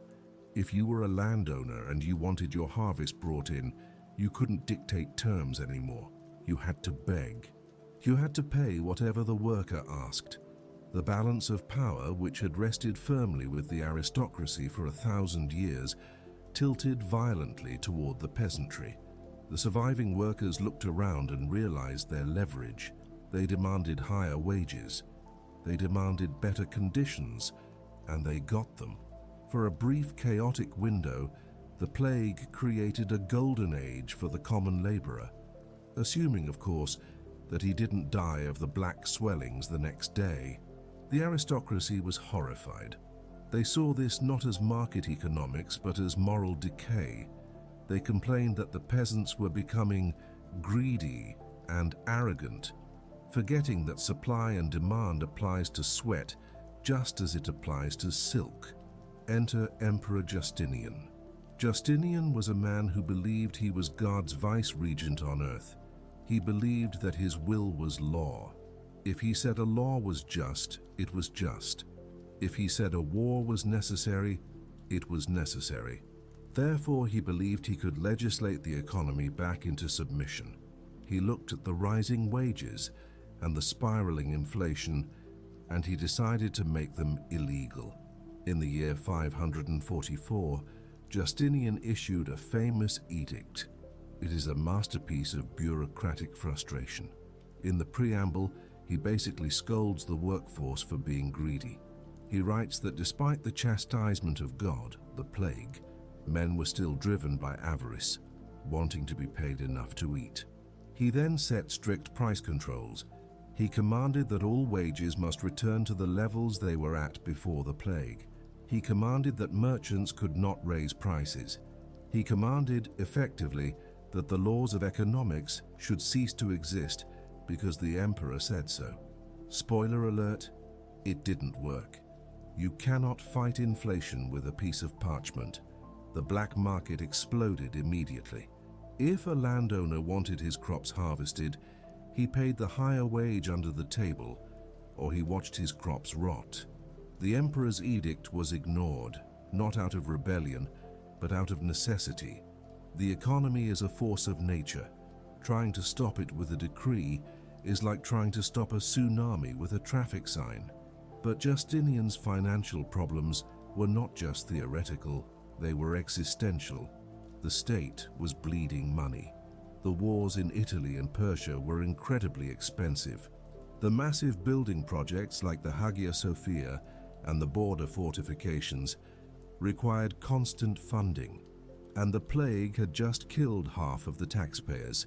This is the nightmare of every government. Obligations remain fixed, but revenue gets cut in half. Justinian's solution to this budget deficit cemented his reputation as a tyrant in the eyes of his people.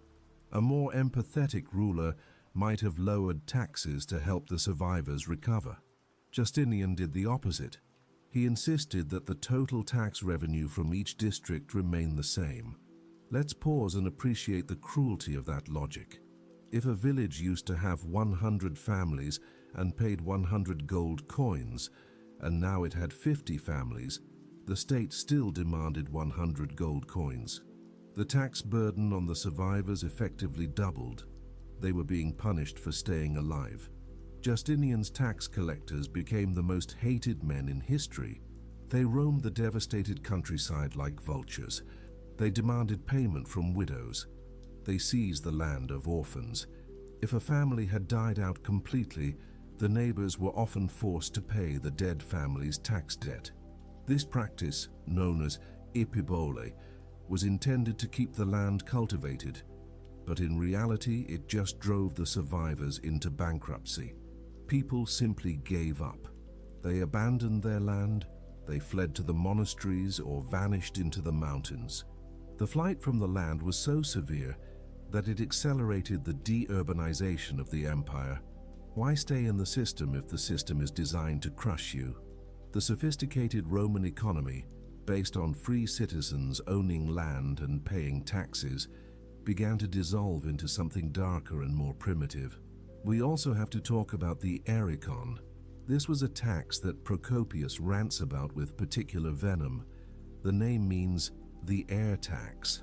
Historians are still debating exactly what it was, but the prevailing theory is that it was essentially a fine for nothing.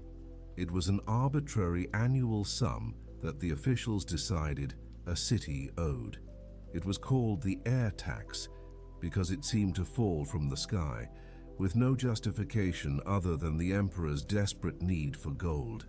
It was the state shaking down its own citizens. The banking system, such as it was, also collapsed.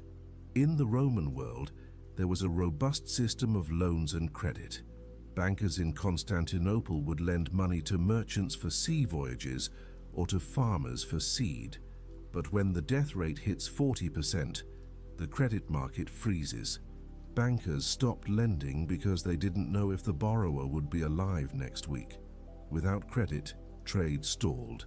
The ships didn't sail. The seeds weren't bought. The economy contracted into a defensive crouch. The trade routes that connected the empire to the wider world began to wither. The Silk Road, which brought luxuries from China and India, became dangerous and unreliable. The maritime routes across the Mediterranean were plagued by a lack of sailors and a lack of customers. The globalized world of late antiquity, where you could buy British tin in Alexandria and Egyptian papyrus in Marseille, began to fragment. The world got smaller. Communities became isolated. You ate what you grew. You wore what you spun. The horizon shrank. The collapse of the coinage is another fascinating detail. The gold solidus remained pure. Justinian was obsessive about that. But the copper coinage, the small change used for everyday transactions, began to disappear or lose value. The economy started to revert to barter. When money loses its trust, people trade a chicken for a bag of flour. It works, but it's inefficient. You can't run an empire on chickens. Procopius, in his Secret History, paints a picture of Justinian as a demon who delighted in this financial ruin. He claims that Justinian kept the money for himself, piling it up in the palace while the world starved. This is likely an exaggeration, but it captures the mood of the time. The people felt abandoned. The social contract, the idea that you pay taxes and the state protects you, was broken. The state wasn't protecting them from the plague, nor from the Persians, and now it was robbing them of their last loaf of bread. The aristocracy, the class of wealthy senators who had been the backbone of Roman society, was decimated. Their wealth was based on land and rents. With no tenants to farm the land, their income dried up. Many ancient families, whose lineages went back to the Republic, went bankrupt. They sold their villas, their jewelry, and their art just to buy food. The social hierarchy was flattened. The plague was a great leveler, bringing the high and mighty down into the mud with the rest of humanity. However, amidst this ruin, a new structure was beginning to emerge. This is the pivotal moment where the ancient world begins to transform into the medieval world. As the central government became more predatory and less effective, people looked for protection elsewhere. Small farmers surrendered their freedom to powerful local warlords or large landowners in exchange for protection and food. "I will work your land and give you half my crop," the peasant said, "if you promise to keep the tax collector and the bandits away." This was the seed of serfdom. The free Roman citizen was disappearing, replaced by the bound medieval serf. The plague accelerated this process by centuries. It broke the power of the middle class and created a polarized world of very few super-rich warlords and a mass of dependent laborers. Justinian, in his palace, continued to issue laws. He continued to plan campaigns. He was in denial about the fundamental shift that had occurred. He was trying to operate a 6th century machine with 4th century batteries. He didn't realize that the battery, the population, the economy, the trust was dead. The economic collapse also had a profound effect on the culture of the empire. The patronage of the arts dried up. Who has money for mosaics when there is no bread? The building of new public works stopped, except for the emperor's pet projects. The literacy rate dropped because schools closed. The sheer complexity of civilization was dialed back. The lights were going out, one by one. In the end, the economic legacy of the plague was perhaps even more lasting than the biological one. Populations recover eventually, but the economic structures that were destroyed, the free peasantry, the urban middle class, the integrated trade networks, did not recover. They were replaced by the feudal structures that would dominate Europe for the next 1,000 years. The plague taught the survivors a harsh lesson. Gold is inedible. Prestige is no shield against biology, and the state is not your friend. They learned to rely on their immediate family, their local community, and their God. The grand abstract concept of the Roman Empire became less real to them than the immediate reality of the hunger in their belly and the tax collector at the door. As we conclude this chapter on the economic apocalypse, we must recognize that this was the moment the heartbeat of the ancient world finally stopped. It didn't stop with a bang, but with the quiet scratching of a pen on a tax ledger, recording a debt that could never be paid, in a world that had become a graveyard of ambition. Justinian was still the emperor of the Romans, but he was ruling over a kingdom of ruins and ghosts. The wealth of the world had dissolved into the air, leaving only the Erechon and the silence of the abandoned fields. It is a common trope in apocalyptic fiction that when disaster strikes, society immediately crumbles into a Mad Max-style anarchy of leather-clad warlords and burning cars. We assume that civilization is a fragile veneer that cracks at the first sign of pressure. But the history of the Byzantine Empire in the mid-6th century teaches us a different and perhaps more surprising lesson. It teaches us that civilization is actually incredibly tough. It is stubborn, it is persistent, and much like the cockroach, the bureaucrat is capable of surviving almost anything. By the year 545, the worst of the initial plague wave had passed. The mountains of corpses had been buried. The acute panic had subsided into a dull, chronic ache. The population of the empire had been slashed by nearly half. The economy was in tatters. The army was a shadow of its former self. By all logical metrics, the Roman Empire should have collapsed. The Persians should have marched into Constantinople. The Goths should have pushed the Romans back into the sea. The state should have dissolved into a collection of warring, petty kingdoms. But it didn't. Against all odds, the center held. The sheer obstinate refusal of the Byzantine state to die is one of the most remarkable phenomena in human history.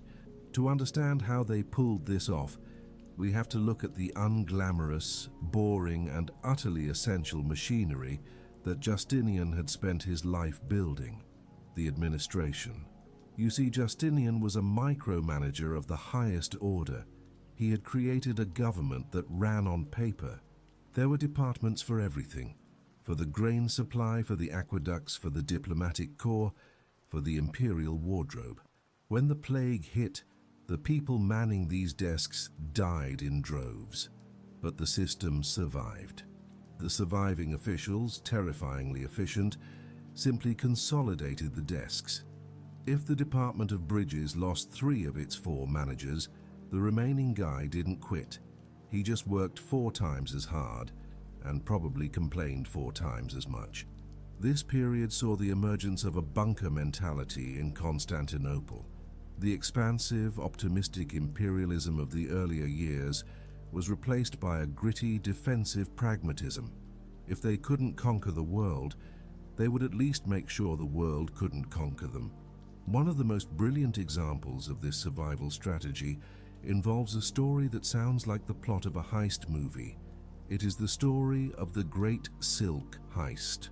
For centuries, Rome had hemorrhaged gold to the east to buy silk. Silk was the ultimate status symbol. It was light, it was beautiful, and it was ridiculously expensive. The Persians controlled the trade routes, and they charged the Romans a fortune for the privilege of letting the silk pass through. With the economy crashing and the Persians burning Roman cities, Justinian realized he could no longer afford to bleed gold to his enemies. He needed to secure the supply chain. He needed to own the means of production. The problem, of course, was that the production of silk was a state secret of China, guarded more closely than nuclear launch codes are today. The Chinese penalty for smuggling silkworms was death. Justinian, however, was desperate. He found a pair of monks. History does not record their names, which is a shame, because they were the James Bonds of the 6th century. These monks had traveled to Serinda, likely Central Asia or China. They knew the secret. Silk didn't grow on trees. It came from the cocoon of a worm that ate mulberry leaves. The emperor made them an offer: bring me the worms, and I will make you rich." The monks accepted.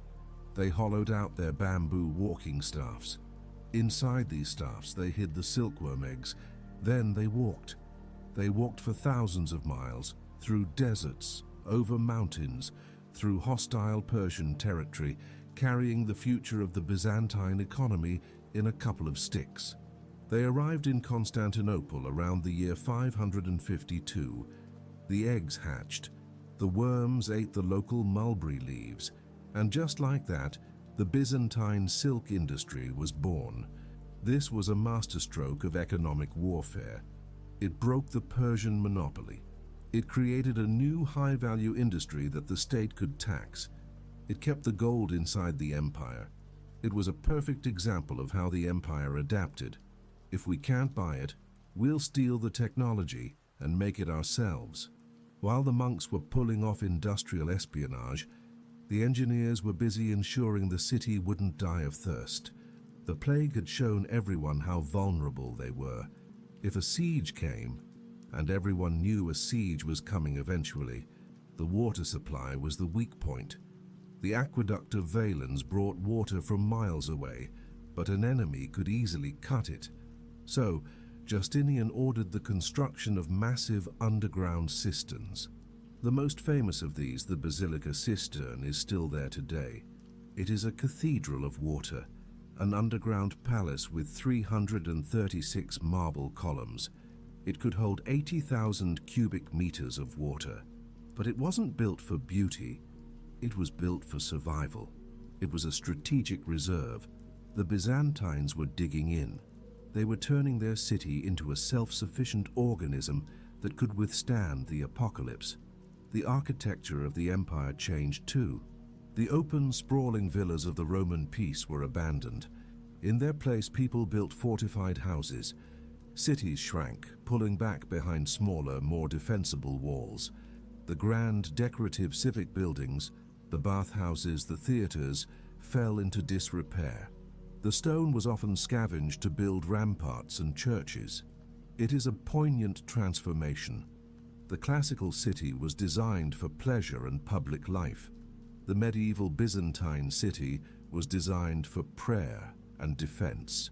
The priorities had shifted. Survival was now the only metric that mattered. Justinian himself evolved. The emperor who emerged from the plague years was an older, harder man.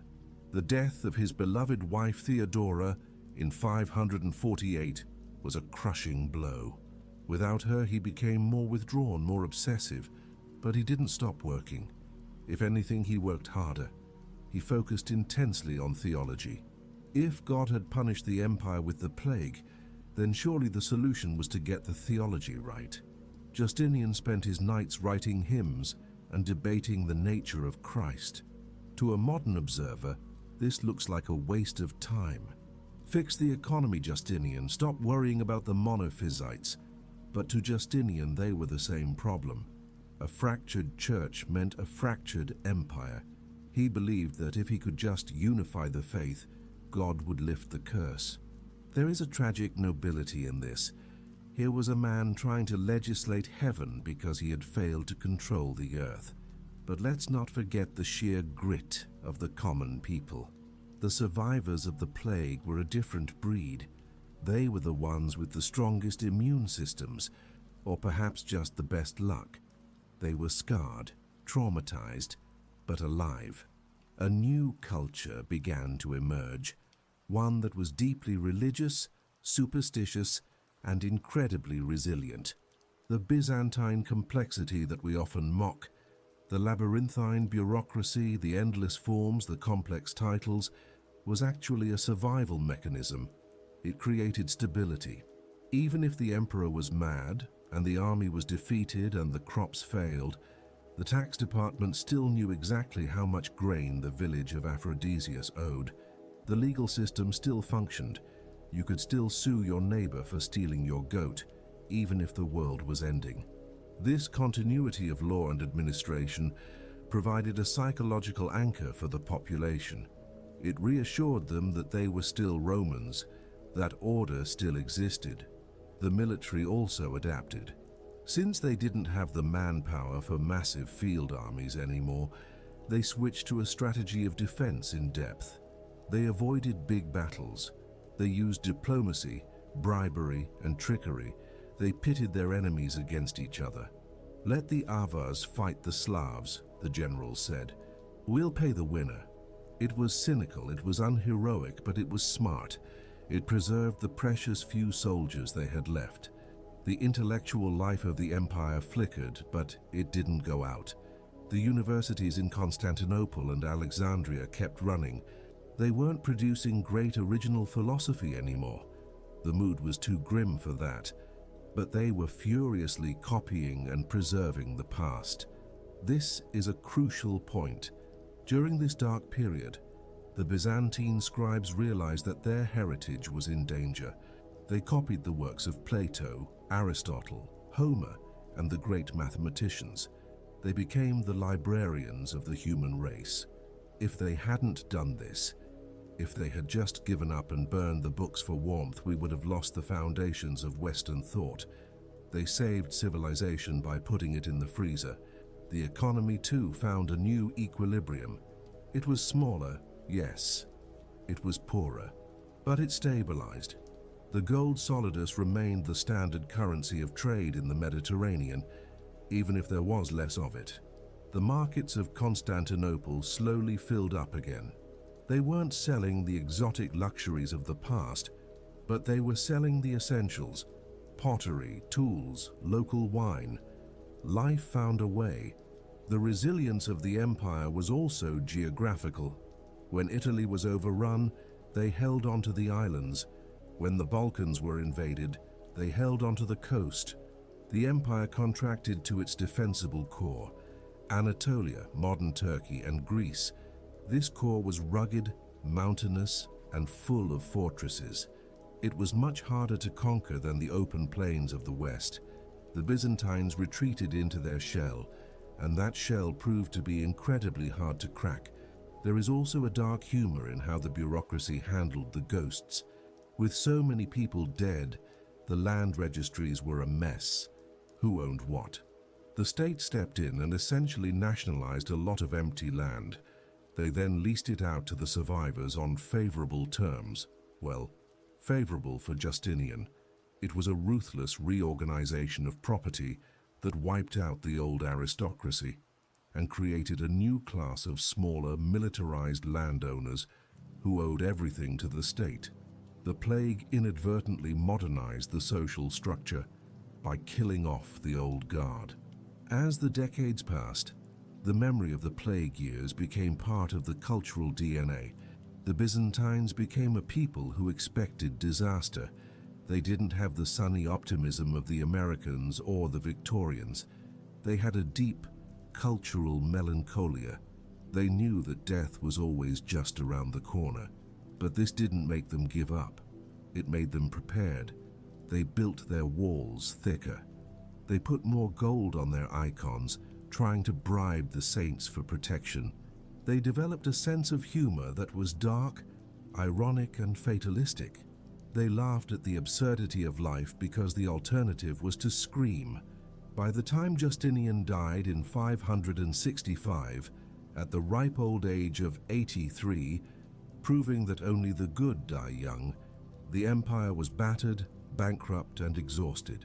But it was still there. The flag still flew over the great palace. The priests still chanted in the Hagia Sophia. The ships still sailed into the Golden Horn. This chapter is the pivot point of our story. It is the moment where the narrative changes from the fall of Rome to the survival of Byzantium. They didn't save the old world. That was gone forever, buried in the plague pits. But they managed to build a lifeboat that would carry the legacy of Rome through the storms of the Dark Ages. They survived the apocalypse not by being strong, but by being adaptable. They survived because they were willing to change everything: their economy, their military, their architecture, in order to keep the one thing that mattered: the idea of the empire. As we look at the scarred, weary, but defiant face of Byzantium in the late 6th century, We have to give them a nod of respect. They took the hardest punch history could throw, and they were still standing in the ring. To truly grasp the magnitude of the change that swept through the Mediterranean world in the mid-6th century, we must stop looking at maps and start looking at the daily lives of the people. History is often taught as a series of wars and emperors, a game of risk played on a continental scale. But the real history, the history that matters to the human experience, is found in the silence of a closed theater, in the dust gathering on a marble statue, and in the way a society decides to pray. The plague of Justinian did not just kill millions of bodies, it killed a state of mind. It acted as the definitive curtain call for the classical world. For 1,000 years, civilization in the Roman sense meant public life. To be a Roman was to live outside your house. You spent your day at the forum debating politics, at the public baths scrubbing off the grime of the city while gossiping with your neighbors, or at the theater watching tragedies that had been written centuries ago. The city was a stage, and the citizens were the actors. It was a culture of sunlight, of open spaces, and of physical presence. The plague destroyed this extroverted culture with a brutal efficiency. When the infection spreads through breath and touch, the public square becomes a death trap. The magnificent baths of Zeuxippus in Constantinople, once the social heart of the city, were abandoned. Who wants to sit naked in a steam room with strangers when a flea bite means death? The theaters, where thousands used to pack in shoulder to shoulder to cheer for pantomimes, went dark. The vast forums designed for the bustle of crowds became desolate, echoing chambers. Society retreated indoors. The Roman citizen who had once lived his life in the open became the Byzantine subject, peering fearfully through a shuttered window. The focus of life shifted from the public sphere, politics, debate, art, to the private sphere, survival, family, the soul. This was the birth of the medieval mindset. The world outside was dangerous, unpredictable, and likely ruled by the devil.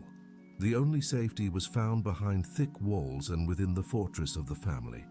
This retreat was reflected in the architecture itself. If you look at the buildings constructed before the plague, they are open, airy, and confident. They invite the world in.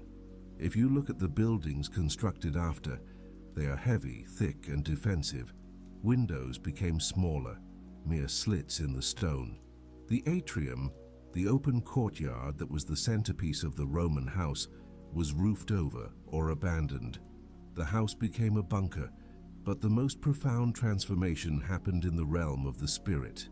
Before the plague, Christianity was certainly the dominant religion, but it was still competing with the lingering shadows of paganism and the robust secular culture of Rome. After the plague, the church became the only game in town. When you see half your family die in a week and the doctors are helpless and the emperor is powerless, you don't look for a political solution. You look for a theological one. The catastrophe was so total that it could only be interpreted as a direct message from God, and the message, as understood by the terrified survivors, was clear. You have sinned, and this world is a punishment. This triggered an explosion of what we might call apocalyptic piety. The sheer joy of life, which the Romans had always been good at, was replaced by a heavy, pervasive guilt. Monasteries began to fill up with men and women who were done with the world. Why bother farming or trading or marrying when the end times are clearly starting on Tuesday? The desert fathers, the hermits living on pillars, the ascetics starving themselves in caves. These became the new rock stars of the culture. We see this shift vividly in the art. Walk through a museum and look at a Roman bust from the 2nd century. It is realistic. The guy has wrinkles, a double chin, a skeptical look in his eye. He looks like a real person you could buy a used chariot from. He is firmly grounded in this world. Now look at a Byzantine icon from the late 6th century. The realism is gone. The figures are flat. floating against a gold background. Their eyes are huge, staring not at you, but through you, into eternity. They don't look like real people, they look like spirits. This wasn't because the artists forgot how to draw, it was a deliberate choice. The physical world, the world of flesh that rots and dies and gets buboes, was seen as corrupt and secondary. The only thing that mattered was the spiritual reality. Art stopped trying to mirror the world and started trying to open a window to heaven. The plague effectively killed the concept of secular art. You wouldn't paint a bowl of fruit or a pretty landscape anymore. What's the point? The only art worth making was art that could save your soul.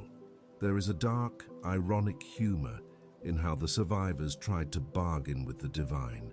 The amount of gold that flowed into the churches during this period was staggering. People were literally trying to buy their way out of the apocalypse. Dear God, the logic went, I know I've been a terrible sinner, but here is a solid gold chandelier for the Hagia Sophia. Are we good? The church, of course, was happy to accept the donations, becoming the wealthiest landowner in the empire just as the rest of the economy was collapsing. This religious intensification also led to a darker, more intolerant atmosphere. In the old days, you could get away with being a bit flexible with your theology, but now, with God clearly angry, heresy was seen as a public health risk. If your neighbor believed that Christ had one nature instead of two, he wasn't just wrong. He was endangering the entire city by inviting more plague. The persecution of heretics, Jews, and pagans ramped up. The society turned on itself, looking for the impurity that was causing the divine wrath. While the soul of the empire was changing, so was its social skeleton. We touched on the economic collapse in previous chapters, but the long-term social effect was the death of the middle class. The curiales, the class of local town councillors, small landowners, and merchants who ran the cities, were wiped out. They were squeezed between the plague, which killed their workforce, and the emperor who taxed them to death. In their place rose the aristocracy of the sword and the land. The gap between the rich and the poor became an unbridgeable chasm. You were either a potens, a powerful one, or a pauper, a poor one. The social mobility of the Roman world, where a soldier could become an emperor, slowed to a crawl. The rigid, frozen hierarchy of the Middle Ages was settling in like concrete. The institution of slavery also underwent a fascinating and slightly cynical evolution. In the classical world, slavery was ubiquitous, but with so few people left alive, slaves became incredibly valuable. You couldn't just work them to death and buy new ones, because there were no new ones. Furthermore, the economic collapse made the plantation system inefficient, so the system began to mutate into serfdom. Landowners found it was actually cheaper to let the worker own a small plot of land and pay a percentage of the crop, rather than feeding and housing him directly. The slave became the colonus, the bound tenant farmer. He wasn't free to leave, but he wasn't exactly a chattel slave either. He was attached to the dirt. This wasn't a humanitarian decision. It was a cold economic calculation, but it laid the foundation for the feudal system that would dominate Europe for 1,000 years. Language itself began to change. The Roman Empire had always been bilingual, Latin in the West and for the law, Greek in the East and for daily life. Justinian was the last native Latin-speaking emperor. He was a relic. After him, the pretense dropped. The empire became thoroughly Greek. The laws were eventually translated. The titles changed. The imperator became the basileus. The severance from the Latin West was becoming permanent. The two halves of the Mediterranean were drifting apart, not just politically, but linguistically and culturally. Let's look at the city of Constantinople itself during this transformation. It must have been a ghostly place to live. The population had shrunk so much that large parts of the city were abandoned. There were empty neighborhoods where the houses slowly collapsed. overgrown with ivy. People planted vegetable gardens in what used to be busy plazas. It was a garden city in the worst possible way, rural life encroaching on the urban center because there weren't enough people to keep the wild at bay. The great monuments of the past stood as silent giants, reminding the survivors of a time when giants walked the earth. Imagine walking past the Hippodrome, which could hold 100,000 people, and seeing only a few thousand huddled in the stands. It must have felt like living in the ruins of a superior civilization, even though that civilization was just your grandparents. This bred a deep sense of cultural melancholia, a feeling that the best days are behind us. The Byzantines became the guardians of the flame, obsessed with preserving the past because they didn't believe they could improve upon it. And what of Justinian in these twilight years? He lived for 2 decades after the initial outbreak. He sat in his palace, a lonely old man surrounded by ghosts. He had outlived his wife, his best generals, his best legal minds, and his own dreams. Procopius, who had once praised him, now wrote the secret history, calling him a demon in human shape who had destroyed the world. There is a pathetic sadness to Justinian's later years. He kept issuing laws, kept engaging in theological debates, kept trying to micromanage the world, but the energy was gone. He was like a captain shouting orders on a ship that had already hit the iceberg. The water was rising, and he was arguing about the arrangement of the deck chairs. Yet in this transformation, there was also a strange kind of resilience. The world became smaller, yes, and darker and poorer, but it also became more local, more intimate. The breakdown of the great global trade networks meant that communities had to be self-sufficient. The village became the center of the universe. The local saint became more important than the distant emperor. A new kind of hero emerged. It wasn't the conquering general anymore. It was the holy man, the man who could heal the sick, who could cast out demons, who could stand on a pillar for 30 years without falling off. These were the superheroes of the New Age. People flocked to them, seeking the comfort that the state could no longer provide. The plague also forced a change in burial practices that speaks volumes about the psychological shift. In the classical world, the dead were buried outside the city walls. The city was for the living. But as the fear of death permeated everything, the dead were brought closer. People wanted to be buried near the churches, near the relics of the martyrs, inside the city. The boundary between the living and the dead blurred. The cemetery moved into the city center. The medieval city was a necropolis where the living and the dead coexisted in a tight, crowded embrace. As we reach the end of the 6th century, the Roman Empire is unrecognizable. If Julius Caesar had been resurrected and dropped into Constantinople in the year 590, he would have been utterly confused. He would hear Greek, not Latin. He would see priests running the administration, not senators. He would see a city of churches, not temples. He would see an army of mercenaries, not legions. He would probably ask, "Where is Rome?" And the answer would be, "It's gone, Caesar. The flea took it." This was not a decline. It was a metamorphosis.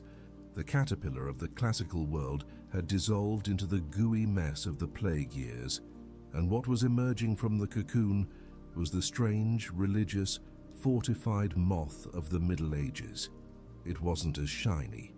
It wasn't as grand. It was fearful and superstitious, but it was alive.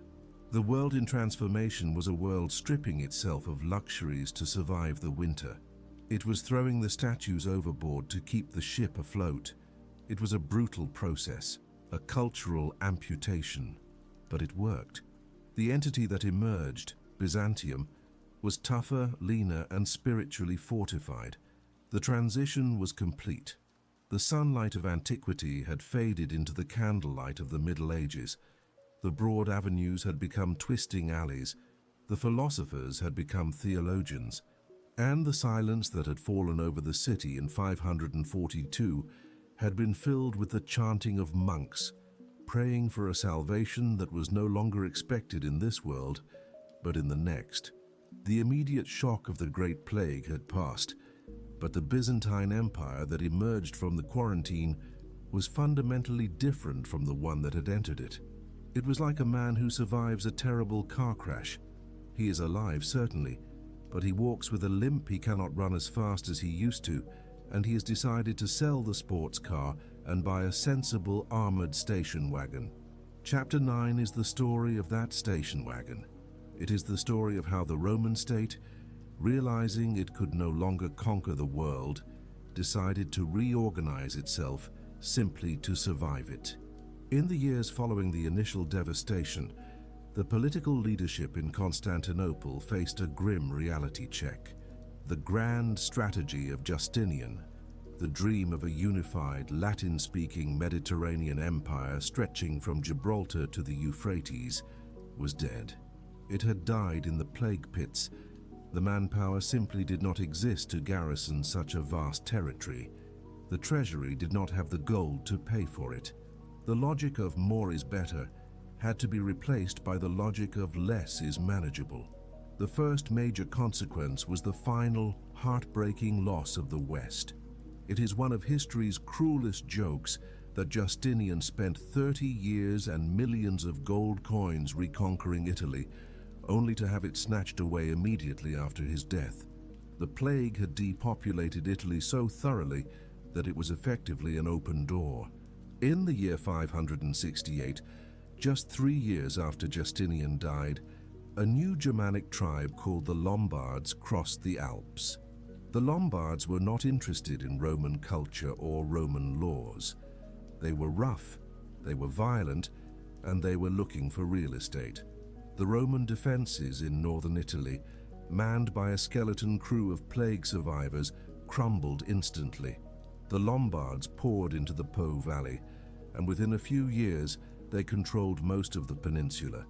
The reaction from Constantinople was telling. A few decades earlier, Justinian would have sent an army of 50,000 men to push them back. Now, the new emperor, Justin II, sent letters. He sent diplomats. He sent a little bit of gold to bribe some Lombard chieftains. But he did not send an army. He couldn't. The army of Italy had evaporated. The reconquest was revealed to be a hollow victory. The empire managed to hold on to Rome, Naples, and Ravenna, but the rest of Italy was gone forever. The map of Europe was being redrawn, not by imperial decree, but by the reality of exhaustion. This failure forced a radical reorganization of the provincial administration. For centuries, the Roman Empire had strictly separated civil power from military power. The governor ran the courts and collected taxes. The general commanded the troops. This was a safety feature designed to prevent generals from becoming too powerful and launching coups. It was a system of checks and balances, but checks and balances are a luxury for peacetime. When the barbarians are at the gate and your population is dead, you don't have time for a committee meeting between the governor and the general. You need one man who can collect the taxes in the morning and lead the charge in the afternoon. So, the empire created the exarchates. This was the birth of the medieval military state. The Exarch of Ravenna and the Exarch of Carthage were essentially viceroys, mini-emperors with total authority over both the army and the civil administration. It was the imposition of martial law as a permanent form of government. The efficient bureaucratic Roman state was transforming into a militarized fortress state. The priority was no longer justice or prosperity, it was security. In Constantinople itself, the bureaucracy began to shrink. The sprawling government departments, which had employed thousands of scribes to track every sack of grain, were consolidated. This wasn't a planned downsizing strategy. It was simply that the scribes were dead and no one had trained replacements. The government became leaner, meaner, and more focused on the immediate needs of the emperor. We also see a fascinating shift in the currency of power. In the old days, Power was about land and lineage. Now power was about access to the emperor. The court became a suffocating, paranoid place. With the empire shrinking, the elite were fighting over a smaller pie. The logothetes, the ministers of the state, became powerful figures, guarding the treasury with obsessive jealousy. The sacellarios, the official in charge of the emperor's private purse, became effectively the prime minister. The state was being run like a family business that was dangerously close to bankruptcy. Let's talk about the emperors who followed Justinian, because they illustrate the mental state of the empire perfectly. Justinian was succeeded by his nephew, Justin II. Poor Justin. He inherited a nightmare, an empty treasury, enemies on every border, and a population that hated the government. He tried to be strong. He tried to refuse to pay the protection money to the Persians and the Avars. He famously said, "The treasury is filled with bills, not gold." The pressure broke him, literally. Justin II went insane, and we don't mean eccentric insane, we mean biting his courtiers and being wheeled around the palace in a cart while organ music played to soothe him insane. There is a tragic symbolism here. The head of the state had lost his mind just as the state itself seemed to be losing its rationality. The burden of maintaining the Roman illusion in a post-plague world was too heavy for a mortal man to bear. Because the emperor was mad, the power effectively passed to his wife, Empress Sophia, and then to a capable general named Tiberius. This set a precedent for the future, the palace coup. Since the stable succession of the past was broken, the throne became a prize for the strongest general. The political stability of the empire fractured. The army, which was the only institution that still really functioned, became the kingmaker. If you could command the loyalty of the excubitors, the imperial guards, you could be emperor. This militarization trickled down to society. The theme system, which would fully develop later, began to take root in this period. Since the state couldn't pay soldiers with gold because of the economic collapse, it started paying them with land. "Here," the state said, "take this farm in Anatolia. It's yours. You don't have to pay taxes on it.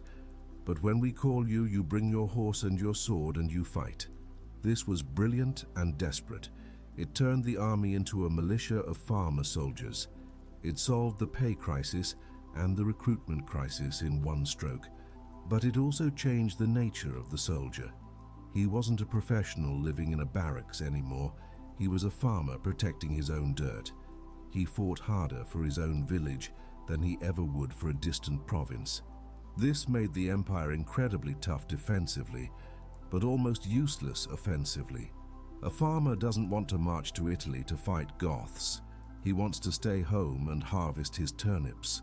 The cultural reorganization was just as profound. We mentioned the shift from Latin to Greek, but in this period, it became official policy. The laws were reissued in Greek. The titles of the bureaucrats changed. The questor became the logothete. To a Western European, the Eastern Empire was becoming something alien. They started calling it the Kingdom of the Greeks, refusing to acknowledge it as Roman. The psychological split between East and West, which would eventually lead to the Great Schism of the Church, was widened by the plague. The East turned inward, wrapping itself in the Greek language and Orthodox theology as a shield against a hostile world. The Church, too, reorganized itself. In the vacuum of civil authority, the bishops became the de facto mayors of the cities. If the aqueduct needed repairing, you went to the bishop. If there was a dispute over land, the bishop acted as judge. The distinction between church and state, which had always been blurry in Byzantium, vanished completely. The empire became a theocracy in the truest sense. The survival of the state was seen as God's will, and the enemies of the state were enemies of God. This theological fortress mentality had a dark side. The tolerance for the other evaporated. The Samaritans, the Jews, The remaining pagans and the Christian heretics were squeezed. The logic was simple. We are being punished by God, therefore we must purify the empire to regain his favor. This led to pogroms and forced conversions. It was a survival strategy based on spiritual uniformity. Let's look at the Dark Ages aspect. The term is often disliked by historians, but in terms of material culture, the lights really did go dim.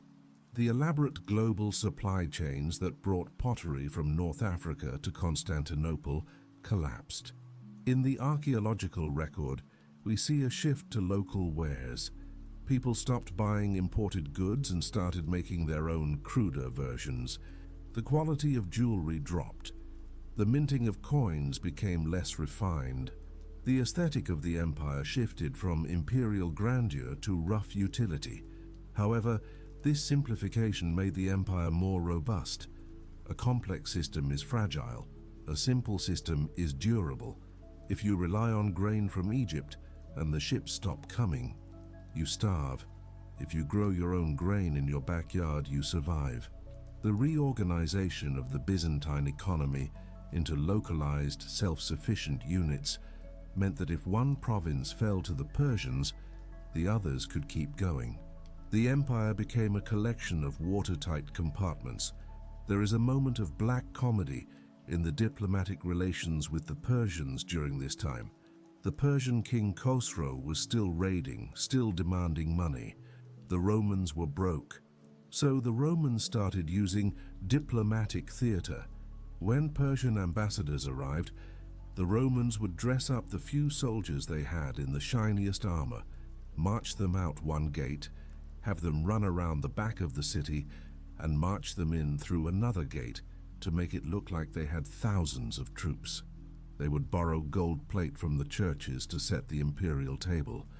It was a Potemkin village empire. They were bluffing their way through the geopolitical crisis, hoping the Persians wouldn't notice the hollowness behind the walls.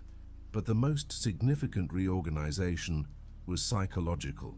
The Byzantines stopped trying to be masters of the universe. They accepted their reduced status. They realized they were no longer the predators of the Mediterranean, they were the prey, and prey animals develop different instincts. They become watchful, they become fast, they become deceptive. The famous Byzantine diplomacy, the use of bribes, spies, and playing enemies against each other, was perfected in this era. If you can't beat the Avars in battle, you pay the Slavs to attack the Avars from behind. If you can't beat the Persians, you pay the Turks to attack them from the north. It was cheaper than war, and it saved Roman lives. The Byzantines became the masters of soft power and dirty tricks. They weaponized their gold and their prestige. This reorganization allowed the empire to survive the ultimate test that was coming just over the horizon, the rise of Islam. In the next century, the Arab armies would burst out of the desert. If the Byzantine Empire had remained the rigid, overextended structure of Justinian's early years, it likely would have shattered completely, just as the Persian Empire did. But because it had already been forced to shrink, to militarize, and to become a defensive fortress state, it was able to absorb the blow. It lost territory, yes, Syria, Egypt, Africa, but the core survived. The station wagon managed to outrun the explosion, while the Persian luxury sedan was destroyed. As we conclude this chapter, we see an empire that has successfully mutated. It is no longer the Roman Empire of Augustus or Trajan. It is something new. It is medieval Byzantium. It is a state run by generals and bishops. It is a state where the soldiers are farmers and the farmers are serfs. It is a state that speaks Greek, prays to icons, and looks at the ruins of its own past with a mixture of pride and sadness. The transition from antiquity was painful. It cost millions of lives, it destroyed the economy. But in the ashes of the old world, the survivors built something durable. They built a state designed not for glory, but for endurance. They realized that in a world of plagues and barbarians, the ultimate victory is simply still being there when the sun comes up. And as the 6th century drew to a close, the sun was indeed coming up over a different world. The Golden Horn was quieter, the ships were smaller, the crowds were gone, but the walls were still standing. The reorganization was complete.